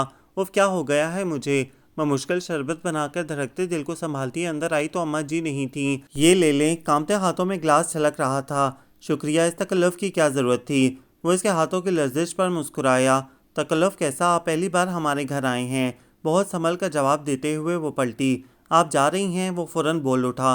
मेरा मतलब है कि जी मुझे कुछ काम है। अब के वो मुस्कुराई थी। परफ्यूम कैसा लगा आपको? अब्बास को देखते हुए इसने पूछा, जो आंखों पर बाजू रखकर लेट गया था। मालूम नहीं, मैंने लगाया नहीं। मुस्कुराहट दबाकर वो बोली, जैसे गुलाब की अधखिली कली खिलते खिलते रुक गई हो। अच्छा? शहजाद के लहजे में बेयकीनी थी। फिर वो सर झटक कर मुस्कुरा दिया। सुने अंजुम, इसने फिर से पुकार लिया, बिल्कुल गैर इरादी तौर पर, शायद इन लम्हों को तोल देना चाहता था। जी वो मुंतज़िर थी। ये किताबें आप पढ़ती हैं? बस बेमायनी सा सवाल था, इसे रोकने की एक बेचारी सी कोशिश। जी मेरे पास कुछ किताबें पड़ी हैं, मैं भिजवा दूं अगर आप पढ़ना चाहें तो। जी अब्बास के हाथ भिजवा दीजिएगा, अंजुम ने आहिस्तगी से कहा। अब वो रुकी नहीं थी, फ़ौरन किचन में जा घुसी। फिर वो भी ज़्यादा देर नहीं रुका, फ़ौरन ही उठ गया था। जाते वक्त इसकी मुतलाशी निगाहें इसे ढूंढती रही थीं और वो दरवाजे की ओर से इसे देख रही थी। इस रात के अंधेरे में इसे पहली बार अपने दिल की मुंडेर पर एक दिया रोशन दिखाई दिया था। मन की बंजर ज़मीन की कोख से एक नन्ही सी सब्ज़ कोंपल ने सर उठाया था। वो अच्छा है इसलिए अच्छा लगता है। आगे से मोहब्बत इल्हाम की तरह उतरी थी। वो मसरूर थी, फिर डर गई। ऐसे ख्वाब देखने का क्या फ़ायदा जिनकी ताबीर मगर कौन जाने। मोहब्बत तो हमेशा से खुशफहम रही है। वो भी खुशफहमी के इस खूबसूरत जाल में उलझती आगे बढ़ती चली गई। इनकी मोहब्बत फूलों के खिलने की सी आहटों के साथ परवान चढ़ी थी, बहुत आहिस्तगी व खामोशी से। इस दिन के बाद कभी बराह रास्त गुफ्तगू की नौबत ही ना आई थी। बस वो अब्बास के हाथों नई नई किताबें भिजवा देता और अंजुम कोई अच्छी सी चीज़ पकाकर भेज देती। कभी छत पर या कॉलेज जाते हुए निगाहें लहजा भर को मिलती तो एक मध्यम व शर्मीली सी मुस्कान अंजुम के तरशीदा गुलाबी लबों पर बेसाख्ता बिखर जाती, तो घनी मूछों तले अनाबी होंठ भरपूर अंदाज में मुस्कुरा देते। बस यही ताल्लुक था इन दोनों के दरमियान, बाद नसीम की तरह मध्यम व सबक खराम, पाकिज़ा व मुअत्तर। वो सारा दिन सोई जागी सी कैफियत में इधर से उधर डोलती रहती। नोखेस ख्वाब पलकें झपक झपक कर इसे देखते और शरारत से मुस्कुराते थे। और इनकी इस खामोश मोहब्बत के वाकिफ़कार अब्बास और शबनम। शबनम के लिए ये सब एक थ्रिल था, एक एडवेंचर। वो इसमें से वही लुत्फ़ कशीद करती थी जो 2 रुपए किराए पर मिलने वाले नावलों से लेती थी। इसके नज़दीक ये कच्ची उम्र का एक अनोखा और ख़ूबसूरत तजुर्बा था। इससे आगे इसकी सोच जाती ही ना थी। और रहा अब्बास, तो वो बच्चा नहीं था, मैट्रिक का स्टूडेंट था और सब समझता था। शहजाद भाई आप हिसाब पढ़ाने से ज़्यादा बातों पर इतनी तवज्जो क्यों देते हैं? इससे कुरेद कुरेद कर बज़ाहिर सरसरी लहजे में सिर्फ अंजू आपा के बारे में क्यों पूछते हैं? और अंजू आपा ये बैठक की सफाई हर रोज़ क्यों करने जाती हैं? वो भी ऐन इस वक्त जब इन्हें शहजाद भाई के मोटरसाइकिल का हॉर्न सुनाई देता था। वो देख रहा था और समझ रहा था, मगर इससे शहजाद भाई बहुत अच्छे लगते थे और अगर अंजू आपा की शादी इनके साथ हो जाए तो दोनों की जोड़ी कितनी अच्छी लगेगी। इसने खुद सुना था, शहजाद की अम्मी का फ़ोन आया था। हकीम साहब फ़ोन सेट बैठक में रख गए थे। अब्बास वहीं बैठा पढ़ रहा था जब गालबन अपनी अम्मी की बेतहाशा डांट के जवाब में हंसते हुए शहजाद ने कहा था, मैंने आपके लिए बहू पसंद कर ली है। अब्बास लाशऊरी तौर पर किताब से नज़रें हटाकर इन्हें देखने लगा था। वो बिल्कुल वैसी है जैसी आप चाहती थीं। मुझे यकीन है आप इसे किसी सूरत रिजेक्ट नहीं करेंगी। उन्होंने न जाने क्या कहा था कि जवाबन फटते जोश से शहजाद ने रिसीवर चूम लिया था। आप वाकई बहुत अच्छी हैं अम्मी। अब्बास को यकीन था वो लड़की अंजम के सिवा और कोई नहीं। वो जोश में सवाल अधूरा छोड़कर उठाया था, मगर मौका ही ना मिल सका। और जब रात को अंजू आपा मुंह हाथ धोने आई तो अब्बास इनके पीछे मसवाक उठाकर चला आया था। बल्ब की जर्द नारंगी रोशनी वॉश बेसन के आईने में मुनक्किस हो रही थी। अंजू आपा की सफ़ेद मुलायम जिल्द पर फिसलते पानी के कतरे भी नारंगी रंग अपने अंदर समेटे हुए थे। मसवाक गिली करते हुए ज़रा झुककर अब्बास ने इनके कान में सरगोशी की थी। इसलिए मैं अंजम के सफ़ेद चेहरे पर गुलाबी रंग यूं बिखरा कि पानी के कतरों में छलकने लगा था। इसने छपाक छपाक पानी चेहरे पर डालते हुए फंसी फंसी आवाज़ में इसे डांटा था, फजूल बातें मत करो, अब्बास जाओ यहाँ से। मेरी दफ़ा फजूल बातें हो जाती हैं और ख़ुद जब शब्बो कब्बो के साथ मिलकर खुसर फुसर करती हो वो। अब्बास तिनक कर बोला था। जवाबन अंजुम ने चुल्लू में पानी लेकर छपाक से इसके मुंह पर दे मारा था। तुम बातें सुनते हो हमारी? हाय अंजुम, वो कैसा शानदार है। और देखता तो मुंह बना बना कर नकल उतारने लगा। अंजुम का मुंह खुल गया। फिर वो झीम कर इसे मारने भागी, मगर वो हाथ आने वाला कहाँ था। अंजुम ने स्टूल पर चढ़कर दूसरी तरफ झांका। शब्बो घड़े में पानी भर रही थी। लपक कर इसकी तरफ आई। क्या हुआ? होना क्या है? पकोड़े लाई हूँ। इसने थाली दीवार पर बजाई। काफ़ी देर से खुशबू आ रही थी। कड़ी बनाई है। प्लेट में पकोड़े और प्याली में कड़ी थी। इसको भी भिजवा देना थी। शब्बो ने बड़ा सा पकोड़ा मुंह में रखा। किसको? मचलती मुस्कान लबों पर रोक कर अंजुम अनजान बनी। हाँ, अब तो बनोगी ही। शब्बो ने ठंडी सांस भरी। मेरा क्या लगता है, अम्मा जी ने भिजवाना होगी तो भिजवा देंगी। वो नाखून से सीमेंट खुरचते हुए बोली। कुछ नहीं लगता तो ख्वाबों में क्यों बुलवाती हो? हाय अल्लाह, कैसी बातें करती हो तुम। भला मैं बुलवाती हूँ? नहीं, ज़बरदस्ती घुसाता है। और पहले क्या अम्मा जी से पूछ कर चीज़ें भिजवाती रही हो? खुदा के लिए चुप करो शबनम, कैसी बातें करती हो तुम। अंजुम ने घबराकर इसके मुंह पर हाथ रखा। तभी दरवाजे पर दस्तक हुई। अम्मा जी ऊपर हैं, मैं दरवाजे पर देखती हूँ। अंजुम नीचे उतर आई। दरवाज़ा खोला, फिर ठिठक गई। आप? हाँ मैं। वो एक कदम आगे हुआ। मैं इस वक्त ये नहीं कहूँगा कि काश मैंने कुछ और मांगा होता, कि मैं इसी आस पर आया था शायद तुम ही दरवाज़ा खोलो। कड़ी कैसी लगी आपको? अंजुम ने घबराकर सवाल किया। आपने बनाई थी? फिर कैसी का क्या सवाल। वो मुस्कुराया। अंजुम कुछ तो दरवाजे की ओट में थी, कुछ आंचल ने चेहरे को बिल्कुल छुपा लिया था। अंजुम, मैं कुछ दिनों के लिए घर जा रहा हूँ। शहजाद के संजीदा लहजे पर अंजुम ने झटके से सर उठाया। क्यों? बेसाख्ता सवाल था जिसमें हजार बेताबियां पिन्हा थीं। वो मुस्कुरा दिया। इसलिए कि कौन है अंजुम? अम्मा जी की आवाज़ पर अंजुम बुरी तरह घबरा कर पलटी थी। वो अम्मा जी। सलाम खाला जान। शहजाद ने बर्वक्त खुद को संभाला था। मैं ये बर्तन वापस करने आया था। बर्तन? अम्मा जी ने हैरत से अंजुम की तरफ देखा जो दरवाजे की ओट में खड़ी थी। इसका चेहरा गैर मामूली तौर पर पीला पड़ गया था। जी, कड़ी बहुत मज़े की थी। इसने प्याला अम्मा जी की तरफ बढ़ाया। तुमने क्यों तकलीफ़ की? अब्बास ले आता बर्तन भी। बज़ाहिर उन्होंने बताना से कहा था, मगर प्याला पकड़ते हाथ में लर्जिश सी उतर आई थी। कोई बात नहीं खाला, तकलीफ़ की क्या बात है इसमें, शहजाद ने कहा। फिर सलाम करके पलट गया।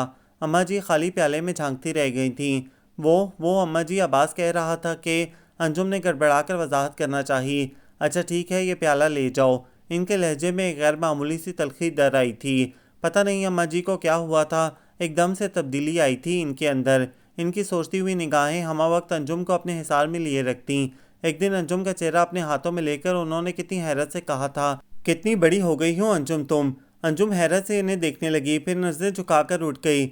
अम्मा जी ने इसे कभी किसी बात से रोका नहीं था, मगर अब जैसे इनकी निगाहें कदम कदम पर पहरेदार थीं। वो दरवाजे में जाती या ऊपर दीवार पर से शबनम से बातें करती, सोती या जागती, अम्मा हर पल इसे देखा करती थीं। कॉलेज वो जाती नहीं थी कि गर्मियों की छुट्टियां थीं। इसे एहसास नहीं था बेटियां जवान हो जाएं तो माओं की नींदें क्यों उड़ जाती हैं, मगर अम्मा जी समझ गई थीं। तभी रात गए तक जागती। उन्होंने अंजुम की आंखों में छुपे जज्बों को खोज लिया था। इसके चेहरे पर खिलते बहार के अवलीन रंगों की वजह समझ में आ रही थी। वो परेशान और मुतफक्कर थी। तभी वो हो गया। शहजाद घर जाने से पहले सिर्फ एक बार अंजुम से मिलना चाहता था, इससे बात करना चाहता था। इसके दिल में कोई खोट भी ना था। वो बस अम्मा से बात करने से पहले अंजुम से एक बार अपने बारे में जवाब लेना चाहता था। मिलने की कोई सबील नज़र ना आई तो इसने ख़त लिख दिया जिसमें सीधे साधे अल्फाज में इसकी राय पूछी थी। अब्बास को पटाना इसके लिए कुछ मुश्किल ना था। ज़रा से पसोपेश के बाद वो मान गया। अंजुम कपड़े धो रही थी जब अब्बास ने ख़त निकाल कर इसकी तरफ बढ़ाया। इसके तो फरिश्तों को भी खबर ना थी। अम्मा जी एन साथ वाले कमरे में पर्दा ठीक कर रही थी। क्या है ये? अंजुम के लहजे में अनजान सा तहैयर था। शहजाद भाई ने दिया है। अब्बास ने दबे दबे जोर से सरगोशी की थी। अंजुम के हाथ से साबुन छूट गया। देखो अम्मा को। मगर इससे कबल ही एक हाथ वो खत खींच ले गया था। अंजुम का दिल डूब गया और टांगे बेजान सी होकर लरजने लगी थी। अब्बास बदहवास होकर इस्तरारी अंदाज में खड़ा हो गया। अम्मा कुछ पढ़ी लिखी तो थी ही, इनकी खामोश निगाहें कागज़ पर फिसल रही थीं, जबकि सारी कायनात गोया दायमी सकूत की जद में आ गई थी। अंजुम के कानों में मुहिब सन्नाटा साएं साएं कर रहा था। मुझे पता है अंजू, तुम इनकार नहीं करोगी, मगर मैं एक बार तुमसे पूछना चाहता हूँ। ऐसी बेतकल्लफ़ी, इस कदर यकीन। इनका एतबार क्षण से टूटा और बेतबारी में बदल गया। इस गहरी चुप को धप्पड़ की ज़ोरदार आवाज़ ने तोड़ा था। अब्बास मुंह पर हाथ रखे शजदर सा अम्मा को देखे गया। तुम लाए थे ये, और कितने ख़त लाए हो इससे कबल? मैं तो।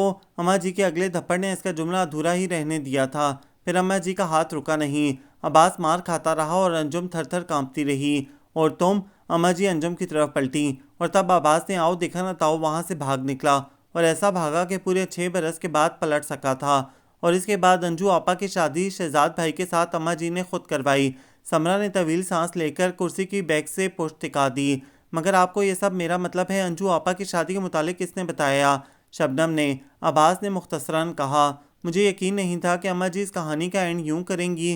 कैसे खुशगवार और ख़ूबसूरत। वो मुस्कुराई। मगर इस कहानी का एक पहलू तो मैंने तुम्हें बताया ही नहीं। वो क्या? इसके बाद अम्मा जी और अब्बा जी कभी अंजू आपा से नहीं मिले। वो कई बार आई मगर हर बार धुतकार दी गईं। फिर कई बरस बीत गए, अंजू आपा ने आना ही छोड़ दिया। मगर ये कैसे हो सकता है? क्यों नहीं हो सकता? इंसान बड़ी अजीब हस्ती है। ये जिससे मोहब्बत करता है इससे नफरत भी कर सकता है। किसी को सारी उम्र कलेजे से लगाकर एक पल में धुतकार भी सकता है। और यहाँ तो मामला एतबार का था। इस पहले और आखिरी ख़त ने न जाने कैसे कैसे शक के तीर इनके कलेजे में पेवस्त किए होंगे। न जाने उन्होंने क्या कुछ सोच लिया होगा।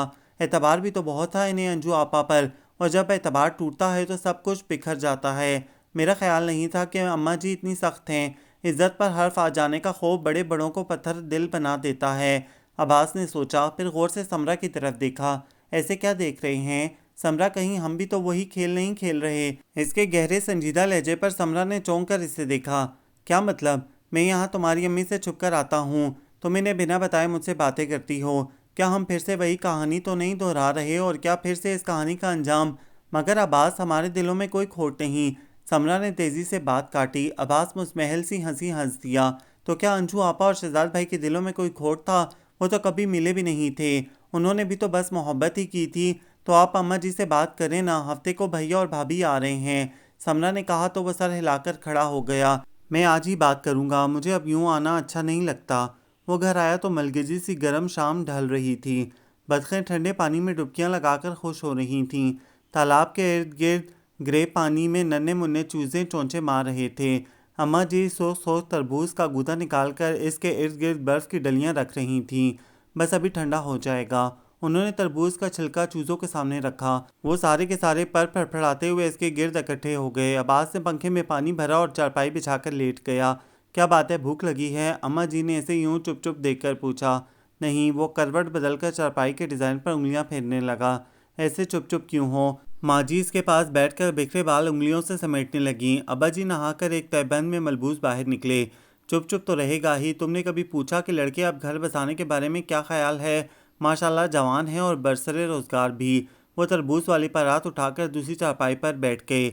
आपसे ज़्यादा खबर है मुझे। बात तो खुद ब खुद शुरू हो गई थी। वो लड़की, क्या नाम है इसका? अम्मा जी ने अपने जहन पर जोर दिया। अब्बास फौरन बोल उठा। समरा।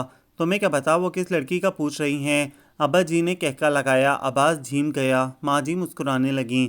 कब ले जाओगे इनके घर? जब आप कहें। वो लोग मान तो जाएंगे। आप लोग जाएं तो मान जाएंगे। कौन है इनके घर में? अब्बा जी ने सवाल किया। समरा और इसकी अम्मी। वालिद नहीं हैं, एक भैया और भाभी हैं, गुजरावाला में मुलाजमत करते हैं, वहीं रहते हैं। अब्बास ने तफसील बताई। तुमने देखा कहाँ था लड़की को? अम्मा जी के अचानक सवाल पर वो झीम सा गया। मोहल्ले में ही रहती है। इसने सर झुकाकर मुख्तसरन कहा।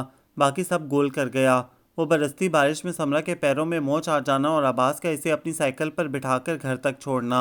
बस फिर तुम इनसे बात कर लो, जिस दिन वो बुलाएंगे चले चलेंगे, अम्मा जी ने कहा। फिर अब्बा जी की तरफ देखकर खफगी से बोली, अब बस भी करें, क्या सारा ही खा जाएंगे? थोड़ा बच्चे के लिए भी छोड़ दें। लो भाई बस करते हैं। उन्होंने फौरन हाथ खींच लिया। अब्बा जी आप तो वाकई अम्मा जी से बहुत डरते हैं, अब्बास ने बरजस्ता कहा था। जवाबन अम्मा जी झीम गईं और अब्बा जी कहका लगाकर हंस दिए थे। दरवाज़ा खुलने के साथ ही एक धमाका सा हुआ था। एक आंधी चली थी कि इसके होश हवास ले गई थी। वो हवास बाख्ता सा इन्हें देख रहा था। दूसरी तरफ बेयकीनी की एक गहरी धुंध थी। अब्बास, अंजू आपा। दूसरे पल वो इसके कंधे पर सर रखकर फूट फूट कर रो दी थी। अब्बास ने अपने अकब में दरवाज़ा बंद किया और बंद दरवाजे से पुश सिकाकर खड़ा हो गया। कभी सोचा था कि ये बंद दरवाज़ा कभी अंजू आपा खोलेंगी? अंजू आपा लफ्ज़ थे कि साहब बेयकीनी में घिरे मुंजमन खड़े थे। तहैयर सा तहैयर था। अंजू आपा आप यहाँ? हैरत व बेयकीनी की रिदा ओढ़े ये अल्फाज बमुश्किल इसके हैरान होठों से बरामद हुए थे। ये मेरी भाभी अंजुम है। समरा की आवाज़ पर अंजू आपा दुपट्टे में आंसू समेटते हुए पीछे हटी थी। तुम्हारी भाभी? हाँ, मेरे इकलौते भाई शहजाद की बीवी और मेरी भाभी, वो पुरसुकून व मुतवाज़न लहजे में बोली थी। फिर इसके बेयकीन व हैरान चेहरे पर एक नज़र डालकर बोली, भाभी इन्हें अंदर ले आए ना। आओ ना अब्बास मेरे भाई। अंजू आपा ने पहली बार इसके साथ अपने रिश्ते का तयन किया था, वरना अब्बास को उन्होंने हमेशा एक यतीम लड़का ही समझा था जो इनके घर में परवरिश पा रहा था। वो इनके पीछे चलता हुआ ड्राइंग रूम में आ गया। तुम्हें पता था समरा के? नहीं, मैं समझती थी कि बस नामों की मुमासलत है, मगर कल जब आपने सारी कहानी सुनाई तो मैं जान गई। भाभी ने मुझसे कुछ नहीं छुपाया था। भैया और भाभी को हफ्ते वाले दिन आना था, मगर मैंने फ़ोन करके पहले ही बुलवा लिया। समरा ने सुकून से बताया। वो सर थाम कर बैठ गया। अब्बास तुम अम्मा जी से मिले? अब्बा जी कैसे हैं? अंजू आपा ने बेताबी से पूछा। वो बस इन्हें देखकर रह गया। वो कभी मेरी बात करते हैं, कभी कभी मुझे याद करते हैं? किस हसरत से वो पूछ रही थी। नहीं, वो आहिस्तगी और सफाई से बोला था। अंजू आपा के चेहरे पर जर्दी खिंड गई। एक सर्द सी आन के लबों पर बिखर गई। इतना बड़ा कसूर तो ना हुआ था मुझसे। मैंने तो बस इल्तिजा की थी, वो मुझे हुक्म देते मैं मान लेती चुपचाप, मगर इन्होंने तो मेरी इल्तिजा को भी सजा बना दिया। मुझे यूं खुद से अलग कर दिया जैसे मैं इनके वजूद का हिस्सा ही ना थी। क्या हुआ था अंजू आपा मेरे जाने के बाद? अब्बास ने आहिस्तगी से कहा। क्या हुआ था? इनकी आंखों में वही माजी का बेरहम लम्हा उतर कर चुभने लगा। कई दिनों से वो देख रही थी। अम्मा चुप थीं। उन्होंने अंजुम से बात करना भी छोड़ दी थी, मगर घर में खाला सकीना के चक्कर बहुत बढ़ गए थे। वो हर रोज़ सड़प सड़प स्लीपर घसीटती आ जाती। अम्मा के कान में घुसकर न जाने कौन सी सरगोशियाँ करती रहती। फिर नए नए मेहमानों की आमद बढ़ गई। किसी अनहोनी के एहसास से अंजुम का दिल काम जाता। शबनम इसके साथ लगी रहती। तुमने कोई जुर्म नहीं किया अंजू, पढ़ी लिखी और बालिग हो, फिर क्या कमी है शहजाद में? जबकि वो तुमसे शादी करना चाहता है, वो अपनी माँ को लेने गया है। अंजुम तुम ज़रा इंतज़ार तो करो, अम्मा जी को थोड़ा रोक दो। अंजुम लब बस्ता इसकी सुने जाती, मगर एक दिन इसने सुना अम्मा खाला सकीना से कह रही थी, ठीक है तुम हाँ कर दो। तब हाँ तब वो इनके सामने आ गई। अम्मा जी के घुटने थाम कर वो सिसक उठी। अम्मा जी खुदा के लिए रहम करें मुझ पर, कौन सा जुल्म किया है मैंने तुम पर अंजू? अम्मा जी के लहजे में एक बेरहम सी हैरत थी। आप जानती हैं अंजू ने कभी इनका ये रूप देखा ही नहीं था। वो तो मोहब्बत व शफकत का महवर थी। तुमसे सुनना चाहती हूँ। तब अंजू ने सर झुकाकर कहा था, मैं मर जाऊंगी माँ जी इसके बगैर। वो भागती हुई कमरे में जा घुसी। एतबार का घड़ा तो पहले ही कच्चा था, अब तो चकनाचूर हो गया था। वो बहुत मुस्तरब और उलझा हुआ था। बार बार झुंझला कर रह जाता। अंजू आपा से मिलने की सारी खुशी काफूर हो गई। क्या ये ज़रूरी था कि अंजू आपा अभी मिलती? समरा इसकी दस्तरस में आकर फिर दूर चली गई थी। इसे मालूम था अम्मा जी कभी इस घर में नहीं जाएंगी। जब उन्होंने अपनी सगी बेटी को घर नहीं आने दिया, तो अब महज अब्बास के लिए वो इस घर में किस तरह कदम रखेंगी? नामुमकिन। ज़माना इधर से उधर हो जाए, अब ये कभी नहीं होगा। अम्मा जी और इस घर में इम्पॉसिबल। और इन लोगों के बगैर वो लोग भी समरा का हाथ इसके हाथ में ना देते। समरा को खो देने का एहसास सुहाने रूह था। क्यों इधर से उधर बावलों की तरह फिरते हो? अम्मा जी ने इसे गुमसुम इधर से उधर चकराते देखा तो पूछने लगी। कुछ नहीं, वो झंझला गया और जाली पर हाथ मार मार कर परिंदे उड़ाने लगा। क्या हो गया है? अम्मा ने घूरा। वह खामोश ही रहा। अम्मा जी ने पानी का गिलास रोटी खाते अब्बा जी के करीब रखा। समरा के घर गए थे बरखुरदार, किस दिन ले जा रहे हो? अब्बा जी ने पूछा। कभी नहीं। इसके सख्त से लहजे पर दोनों एक दूसरे की तरफ देखकर रह गए। वो तेज़ी से बाहर निकला। कुछ लम्हे इधर उधर घूमने के बाद वो अंजू आपा की तरफ चला गया। कहाँ है अंजू आपा? आओ आओ ना बेटा। समरा की अम्मी ने खुशदिली से इस्तकबाल किया था। बहू के मैके से पहली बार कोई आया था। वो अब्बास को ड्राइंग रूम में बिठाने के बजाय अंदर ले गई। समरा कमरे से झांक कर मुस्कुराई और किचन में गायब हो गई। मुझे तो समरा ने बताया कि अंजू आपा घर पे नहीं है क्या? मुन्ने की तबीयत ठीक नहीं थी। मैंने कहा डॉक्टर को दिखा लाओ। समरा बेटी, अब्बास के लिए चाय बनाओ। बना रही हूँ अम्मी, समरा ने पुकार कर कहा। मुन्ना, अब्बास ने सवालिया नज़रों से इन्हें देखा। तुम्हारा भांजा, समरा की अम्मी हंस दी। इन्हें अब्बास बहुत पसंद था, सुलझा हुआ, पढ़ा लिखा, बरसर रोजगार। बस अकेले लड़के की वजह से डरती थी, वरना अब्बास ने इशारतन समरा से शादी की ख्वाहिश का इजहार कर दिया था। तुम मिले नहीं थे इस दिन? नहीं, शायद सो रहा होगा तब। बड़ा प्यारा है मेरा पोता।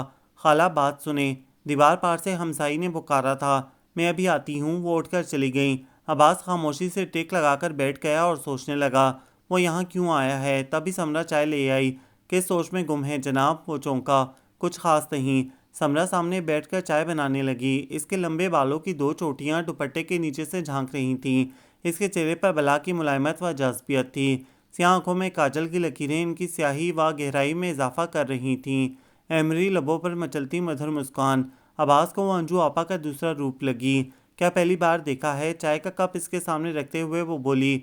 इसका चेहरा तपा तपा सा था। समरा, अगर हम ना मिले तो? अब्बास का सवाल बिल्कुल गैर मुतवक्का था। समरा ने एक झटके से सर उठाया। खुदा न करे, कैसी बातें कर रहे हैं आप? वो दहल कर बोली थी। अब्बास कुछ लम्हे खामोशी से इसके चेहरे पर बिखरे नाराज़ी, खफगी व खौफजदगी के तासुरात देखता रहा। अगर अम्मा जी और अब्बा जी नहीं आए तो क्या तब भी तुम्हारी अम्मी मान जाएंगी? अब्बास ने अगला सवाल किया। समरा कुछ लम्हे इसकी तरफ बेयकीनी से देखे गई। शायद नहीं। वो सर झुकाकर आहिस्तगी से बोली। अब्बास खड़ा हो गया। मैं चलता हूँ। अब्बास, समरा ने पुकारा। इसके कदम थम गए। क्या वो लोग नहीं आएंगे? शायद नहीं। फिर वो रुका नहीं था। समरा भीगी आंखों से इसे जाते देखती रही। तुम्हारे अब्बा जी ने आम भेजे हैं। अम्मा जी प्लेट में दो बड़े बड़े आम रखे अंदर आईं, फिर ठिठक गईं। वो इधर बिखरे कपड़े समेट कर बैग में रख रहा था। कहाँ जा रही हो तुम? उन्होंने हैरत से दरियाफ्त किया। मैं वापस जा रहा हूँ अम्मा जी, इसने आहिस्तगी से बताया। मगर क्यों, कोई तकलीफ़ है यहाँ? नहीं, तकलीफ़ तो कोई नहीं, बस यूं ही अब वापस जाना चाहता हूँ। वो बहुत बिखरा बिखरा और मुजमहल सा दिखाई दे रहा था। अम्मा जी चुपचाप इसे देखे गईं, फिर जैसे थक हार कर पलंग पर बैठ गईं। ठीक है बेटा, अब मैं कौन होती हूँ तुम्हें रोकने वाली? इनके लहजे में तड़पती बुलकती ममता की पुकार थी। अब्बास हाथ में पकड़ी शर्ट बैग में ठूंस कर इनके सामने बैठ गया। अपनी ममता को वहाँ लौटाएं माँ जी, जहाँ इसकी ज़रूरत है। अम्मा जी नज़रें चुरा कर रह गईं। वो जो कह रहा था वो बखूबी समझ रही थीं। अम्मा जी, ऐसा क्या कसूर हुआ था अंजू आपा से कि आप लोगों ने इन्हें इतनी बड़ी सज़ा दे डाली? तुम्हें क्या नहीं मालूम? सब तो जानते हो, फिर क्या पूछते हो? सब कुछ तो तुम्हारे सामने हुआ था। वही बेमहर लहजा जो आज दुख की आंच पर धीरे धीरे पिघल रहा था। नहीं, मुझे नहीं पता, मुझे कुछ ऐसा नहीं पता जिसकी पादाश में आपने अपनी मासूम बेटी को यूं मगलूब कर दिया कि वो जिंदा रहने का मफहूम ही भूल गई है। आप इन्हें देखें तो आपको मालूम हो कि तुमने इसको देखा? हाँ। कहाँ? इनके लहजे में बेताबी सी दर आई। आपको क्या, आप तो इन्हें घर से निकाल ही चुकी हैं। वह कठोर से लहजे में बोला। माँ जी खामोश सी हो गई। क्या करूँ, इसे सोचती हूँ तो इज़्ज़त की तार तार होती चादर का ख्याल आने लगता है। यही तो पूछ रहा हूँ, ऐसा क्या किया था उन्होंने कि इस घर की इज़्ज़त दांव पर लग गई थी? शहजाद भाई को ख़त लिखती थी, इनसे चोरी छुपे मिलने जाती थीं, या मुझे क्या मालूम क्या कुछ करती रही है? माँ जी ने रसानियत से कहा। अब्बास ने सर उठाकर इनकी तरफ देखा, फिर इनके दोनों हाथ थाम कर इनके सामने बैठते हुए बेयकीनी से बोला। वो आपकी बेटी थी अम्मा जी। मैं भी यही समझती थी कि वो मेरी बेटी है, कभी कोई गलत कदम उठा ही नहीं सकती। इनका लहजा भीग गया। इसी एतमाद की पट्टी आंखों पर बांधे फिर रही थीं। कभी देखा ही ना था वो क्या करती है, क्या पढ़ती है, सारे शाम ऊपर छत पर क्या करती है। सोचा था मेरा खून है, ना गलत देखेगी ना गलत सोचेगी और ना कोई गलत कदम उठाएगी। मगर इसने क्या किया? ना अपनी माँ के सफ़ेद बालों का लिहाज किया और ना बूढ़े बाप की इज्जत का। जिसने कभी ये भी ना सोचा कि इसका कोई बेटा नहीं। बेटी को रहमत समझकर कबूल किया, पढ़ाया लिखाया। इसने क्या किया? सारे जहान की कालक हमारे सर में डालने का सोचने लगी। वो रोने लगी थी। गलत अम्मा जी, बिल्कुल गलत। ऐसा कुछ नहीं हुआ था। अब्बास एहतजाजन बोल उठा। मेरे कानों में आज भी इसकी आवाज़ गूंजती है। कैसे मुंह फाड़ कर कह दिया था कि वो इसके बगैर नहीं रह सकती। कुछ तो हुआ होगा इनके दरमियान, कोई वादे वईद कुछ तो, वरना यूं। अम्मा जी, अब्बास शजदर सा इन्हें देखे गया। वो बिलक बिलक कर रो रही थीं। न जाने कौन कौन सी गलत फहमियाँ परवरिश पा रही थी इनके दिलो दिमाग में। ये इसकी नहीं, मेरी सज़ा है। मेरी तरबियत गलत थी, मेरे खून में कमी थी। नहीं अम्मा जी, अब्बास ने कतियत से कहा। अगर मैं कुछ कहूँगा तो क्या आप यकीन कर लेंगी? अम्मा जी ने इस्तेफामिया लहजे में इसकी तरफ देखा। इसी लम्हे अब्बास ने फैसला किया वो ये मुकदमा लड़ेगा कि चश्मदीद गवाह बस वही था। इसने अम्मा जी को सब कुछ बता दिया, कुछ झूठ कुछ सच। अंजू आपा को इस पूरे किस्से से साफ निकाल ले गया था वो। अम्मा जी शर्जर सी सुनती रहीं। मेरा कसूर था, मैं लेकर जाता था शहजाद भाई के लिए चीज़ें। अंजू आपा ने तो खुद से कभी कुछ नहीं भिजवाया था। वो मुझे पढ़ाते थे ना, बिल्कुल मुफ्त। किसी न किसी तरह तो ये एहसान कम करना था मुझे। कसूरवार तो शबनम थी जो अंजू आपा से शहजाद भाई की बातें किया करती थी।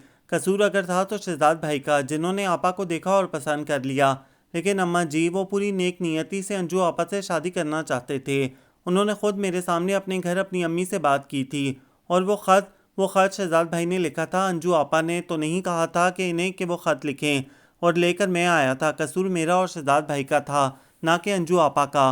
अंजू आपा की गलती बस इतनी थी कि वो मुझे और शब्बों को सख्ती से मना न कर सकीं। शायद शहजाद भाई इन्हें भी पसंद थे, मगर इन्होंने कभी कोई गलत कदम नहीं उठाया था, उठा ही नहीं सकती थी। आपकी बेटी थी ना। पर इसने तो, अम्मा जी ने कुछ कहना चाहा। पसंदीदगी का इजहार ही तो किया था, वो भी आपके सामने। माँ तो सहेली होती है, यही मान था इन्हें इल्तिजा कर बैठी।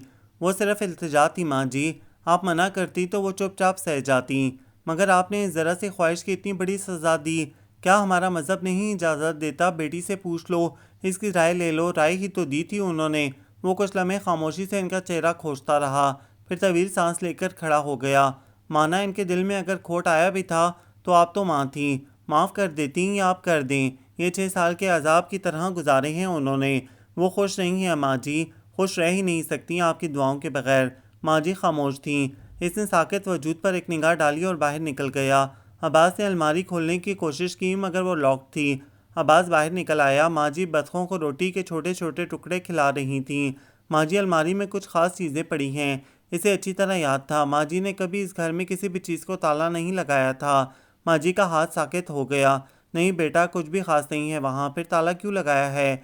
माँ जी का जवाब खामोशी था। मैंने सोचा वहाँ अपने कपड़े रख लूँ, मैं देती हूँ चाबी। माँ जी उठकर अपने कमरे में चली गई। वो यूं ही खड़ा छोटे से तालाब में गिरे सुर्ख फूलों को देखे गया।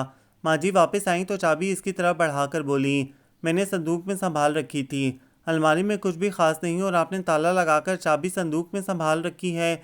न जाने आप किससे झूठ बोलती हैं, मुझसे या अपने आप से। एक बात पूछूं माँ जी? हथेली पर धरी चाबी पर नजर जमाकर वो बोला था। नहीं, कुछ मत पूछो, वो सख्ती से कहकर पलट गई।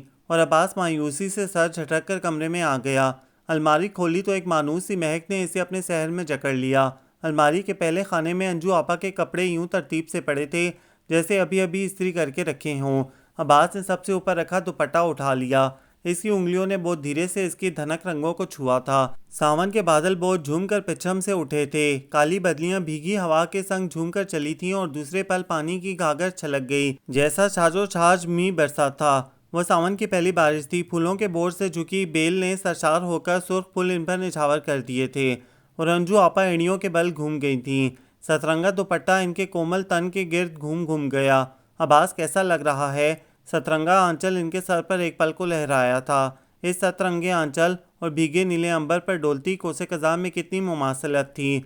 बस एक भीगा भीगा सा लम्हा था जो इसके आंचल के रंगों में बिखर गया था। इसने एक तवील सांस लेकर दुपट्टा वापस रख दिया। दूसरे खाने में वो छोटा सा बिजली से चलने वाला रेडियो था। इसके साथ 2 नीली जिल्द वाली डायरियां थी। अब्बास बिना पढ़े जानता था इसमें क्या लिखा था। इसने वो रेडियो उठा लिया और रेडियो के बटन मरोड़ते हुए अब्बास सोच रहा था, अंजू आपा की तस्वीर कहाँ होगी? और अब्बास को अच्छी तरह अंदाज़ा था वो तस्वीर कहाँ होगी। माँ जी की चारपाई के नीचे इनके जहेज़ के ट्रंक में, जिसे वो हर रात निकालकर सीने से लगाती होंगी। फिर वो ठिठक गया। मोगनियाँ गा रही थी। वो कोमल फूलों के गजरे, वो फूलों के रत्मन भावन, सूनी मिट्टी के तनमन पर सोरंग छड़कता एक सावन, हरियाली के कंगन कैसे मौसम धरती को पहनाए। एक प्यास बुझाते युग बीते जो बुझते बुझते जग जाए। ये गीत अंजू आपा के होंठों ने कितना गुनगुनाया था। माजी के कितने ही लम्हों ने इसे मिलकर जकड़ लिया था। सावन की पहली बारिश, सुर्ख फूलों की बरसात, सतरंगा दुपट्टा और अंजू आपा के होंठों से निकला ये गीत। खट से रेडियो बंद करके वो बाहर की तरफ लपका, मगर ठिठक कर रुक गया। माजी कांपते हाथों से दरवाज़ा थामे खड़ी थीं। इनके झुर्रियों ज़्यादा चेहरे पर आंसुओं की बरसात थी और लरसे होंठों की पर एक ही नाम था।